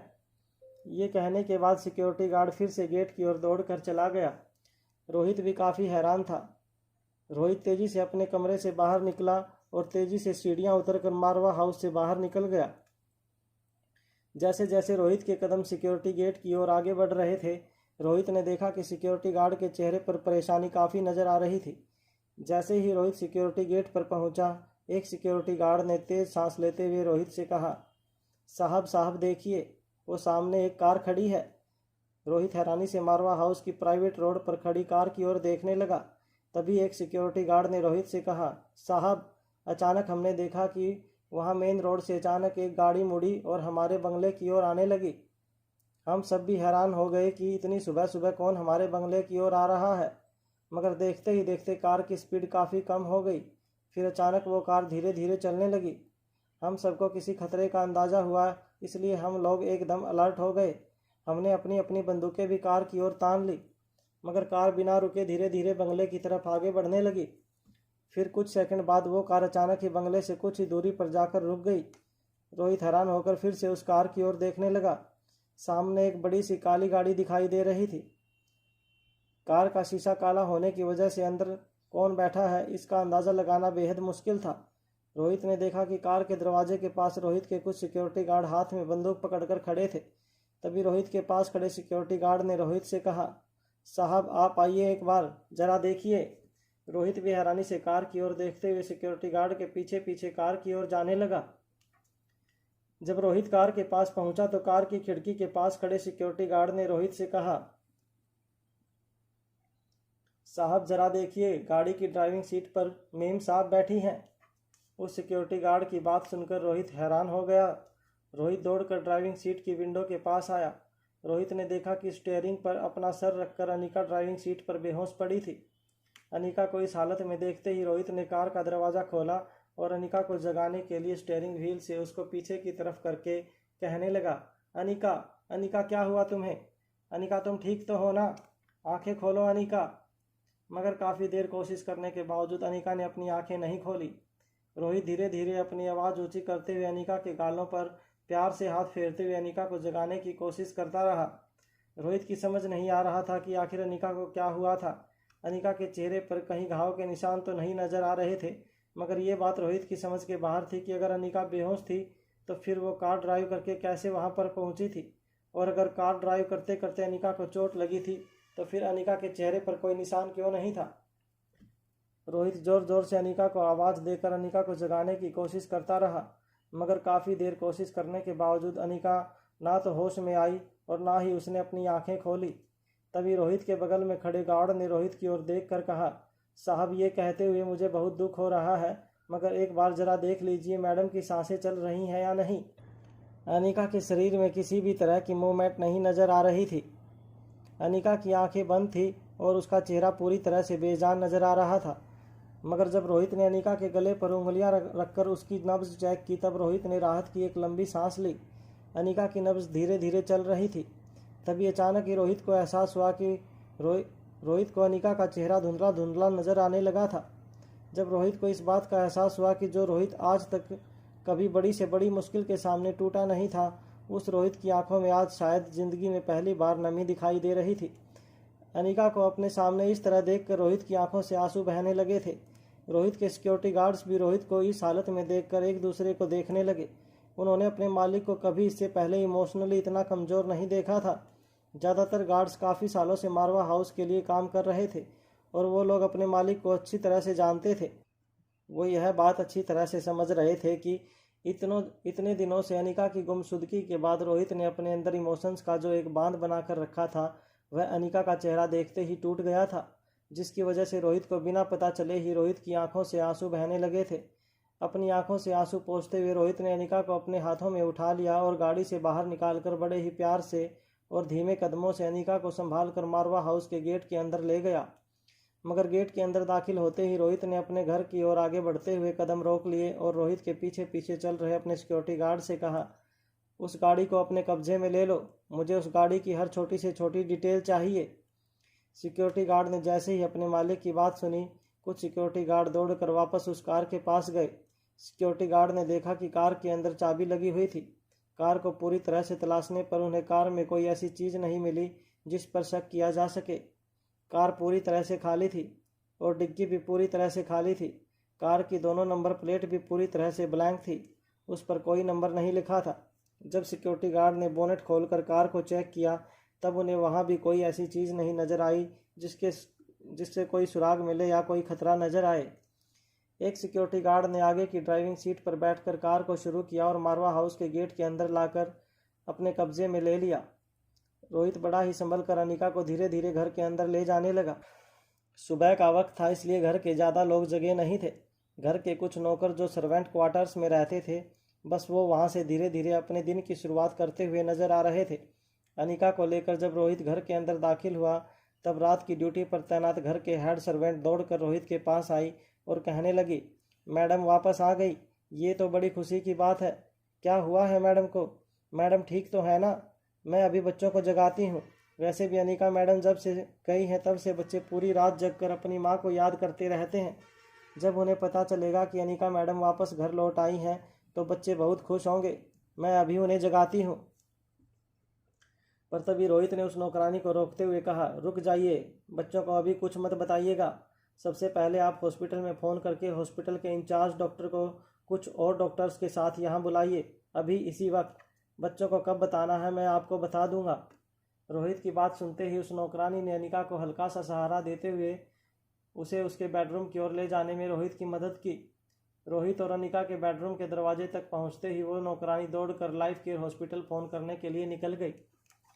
अनिका को बड़े ही ध्यान से और संभाल कर बिस्तर पर लेटाते हुए रोहित ने अनिका के सर पर प्यार से हाथ फेरते हुए कहा, मैं नहीं जानता कि तुम पर क्या गुजरी होगी, मगर इतना ज़रूर जानता हूँ कि तुमने अपने सामने आई हर मुश्किल का डटकर मुकाबला किया होगा।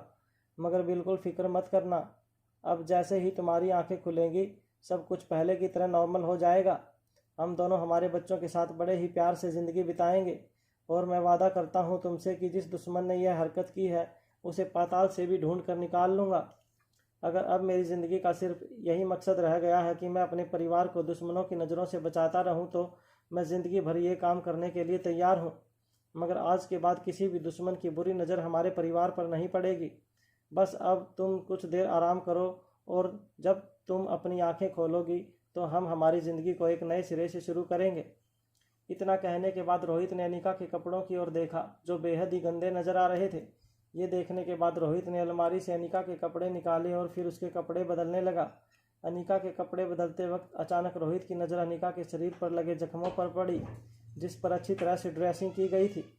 रोहित अभी ये बात सोच सोच कर हैरान हो रहा था कि आखिर अनिका के शरीर पर इतने गहरे जख्म पड़े कैसे। रोहित एक बात अच्छी तरह से जानता था कि जिसने जख्म दिए थे उसने अनिका की मरहम पट्टी नहीं की होगी, और जो इस तरह से मरहम पट्टी करता वो कभी इतने गहरे जख्म नहीं देता। इस बात से एक तो बात क्लियर थी कि अनिका पर जिस किसी दुश्मन ने हमला किया था उससे बचने में अनिका की किसी दोस्त ने उसकी मदद की थी। मगर अब रोहित की समझ में नहीं आ रहा था कि अगर अनिका को कोई दोस्त मिल गया था जो दुश्मन से बचाने में अनिका की मदद कर रहा था, तो वह दोस्त सामने क्यों नहीं आ रहा था। उस एनवलप में जिसने अनिका की तस्वीर भेजी थी, अगर वही अनिका को बचाने वाला था तो फिर वो सीधे सीधे रोहित को कांटेक्ट करके अनिका को रोहित तक पहुंचाने में मदद क्यों नहीं कर रहा था? आखिर इस तरह से अनिका को घर भिजवाने का क्या मतलब हो सकता था? कई सारे ऐसे सवाल थे जिनका जवाब सिर्फ अनिका ही दे सकती थी और जिसके लिए रोहित को अनिका के जागने का इंतजार करना था। रोहित के मन में बेचैनी बढ़ती जा रही थी। वह जल्द से जल्द जानना चाहता था कि अनिका के साथ क्या हुआ था। वो कौन दुश्मन था जिसने अनिका को किडनैप किया था और उस पर इस तरह का जानलेवा हमला किया था, और वह कौन दोस्त था जो पर्दे के पीछे छुपकर रोहित के परिवार की मदद कर रहा था। कुछ ही देर में लाइफ केयर हॉस्पिटल से डॉक्टरों की एक बड़ी सी फौज मारवा हाउस में दाखिल हुई। जब आयशा को पता चला कि अनिका घर वापस लौट चुकी हैं तो आयशा दौड़कर रोहित और अनिका के कमरे में आई और सिसक सिसक कर रोने लगी। आयशा ने अनिका के सिर पर हाथ फेरते हुए कहा, अगर तुम्हें कुछ हो जाता तो मैं अपने आप को कभी माफ़ नहीं कर पाती। मैं जानती हूँ ये सब कुछ मेरी वजह से हुआ है। ज़रूर उस अक्षय वर्मा ने ही तुम्हें किडनैप करके तुम्हें मारने की कोशिश की है। ऊपर वाले का लाख लाख शुक्र है कि तुम घर वापस लौट आई, वरना मैं अपने आप को कभी माफ़ नहीं कर पाती। मरने के बाद भी मैं अपने आप को माफ़ नहीं कर पाती। आयशा आंखों में आंसू लिए अनिका के बिस्तर के पास बैठी रही। रोहित की दादी माँ सुहासिनी मारवा भी व्हील चेयर पर बैठी अनिका के हाथ होश में आने का इंतजार कर रही थी। दादी माँ को अनिका के लिए प्यार जरूर था, मगर दादी माँ को अगर ज़िंदगी में सबसे ज़्यादा किसी चीज़ की फिक्र थी तो वह थी मारवा खानदान की आन बान और शान की। साथ ही साथ दादी माँ ये जल्द से जल्द जानना चाहती थी कि आखिर मारवा खानदान की बहू को किडनैप करने की हिम्मत किसने की थी। वो जल्द से जल्द परिवार के दुश्मन का पता लगाना चाहती थी और उसे सख्त से सख्त सज़ा देना चाहती थी। दादी माँ ने कॉल करके पहले ही पुलिस कमिश्नर को इत्तला कर दिया था कि मारवा खानदान की बहू घर वापस लौट आई थी और वो जल्द से जल्द गुनहगारों को जेल के सलाखों के पीछे धकेल देना चाहती थी, ताकि आने वाले दिनों में मारवा खानदान के लोगों पर उंगली उठाने की किसी भी दुश्मन में हिम्मत न रहे। पुलिस कमिश्नर ने भी इस केस को स्पेशल कैटेगरी में डालते हुए अपने खास ऑफिसरों को मारवा हाउस भेज दिया था।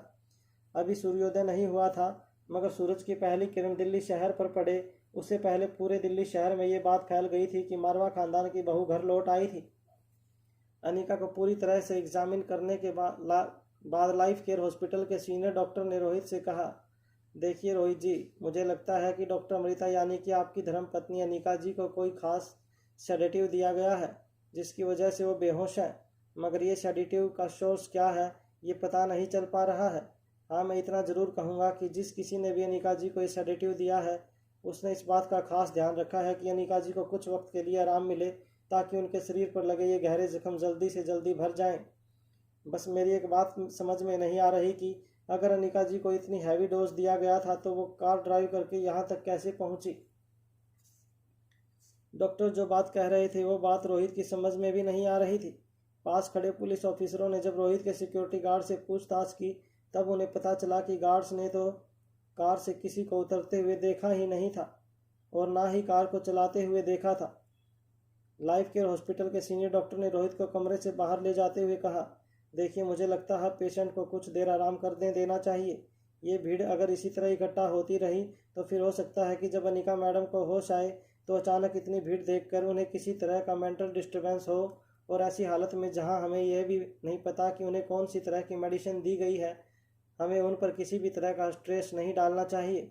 मुझे लगता है कि आप लोगों को जो भी पूछताछ करनी है वो एक बार मैडम होश में आ जाए और हमें उससे बात करके तसल्ली हो जाए कि वो पूरी तरह से फिट हैं, उसके बाद ही तहकीकात शुरू करनी चाहिए। रोहित भी अब ये बातें अच्छी तरह से जानता था कि डॉक्टर साहब जो कह रहे थे वो सच था। दुश्मनों को ढूंढने की जल्दी में होश में आने के बाद अनिका को किसी भी तरह के स्ट्रेस में नहीं डालना चाहिए।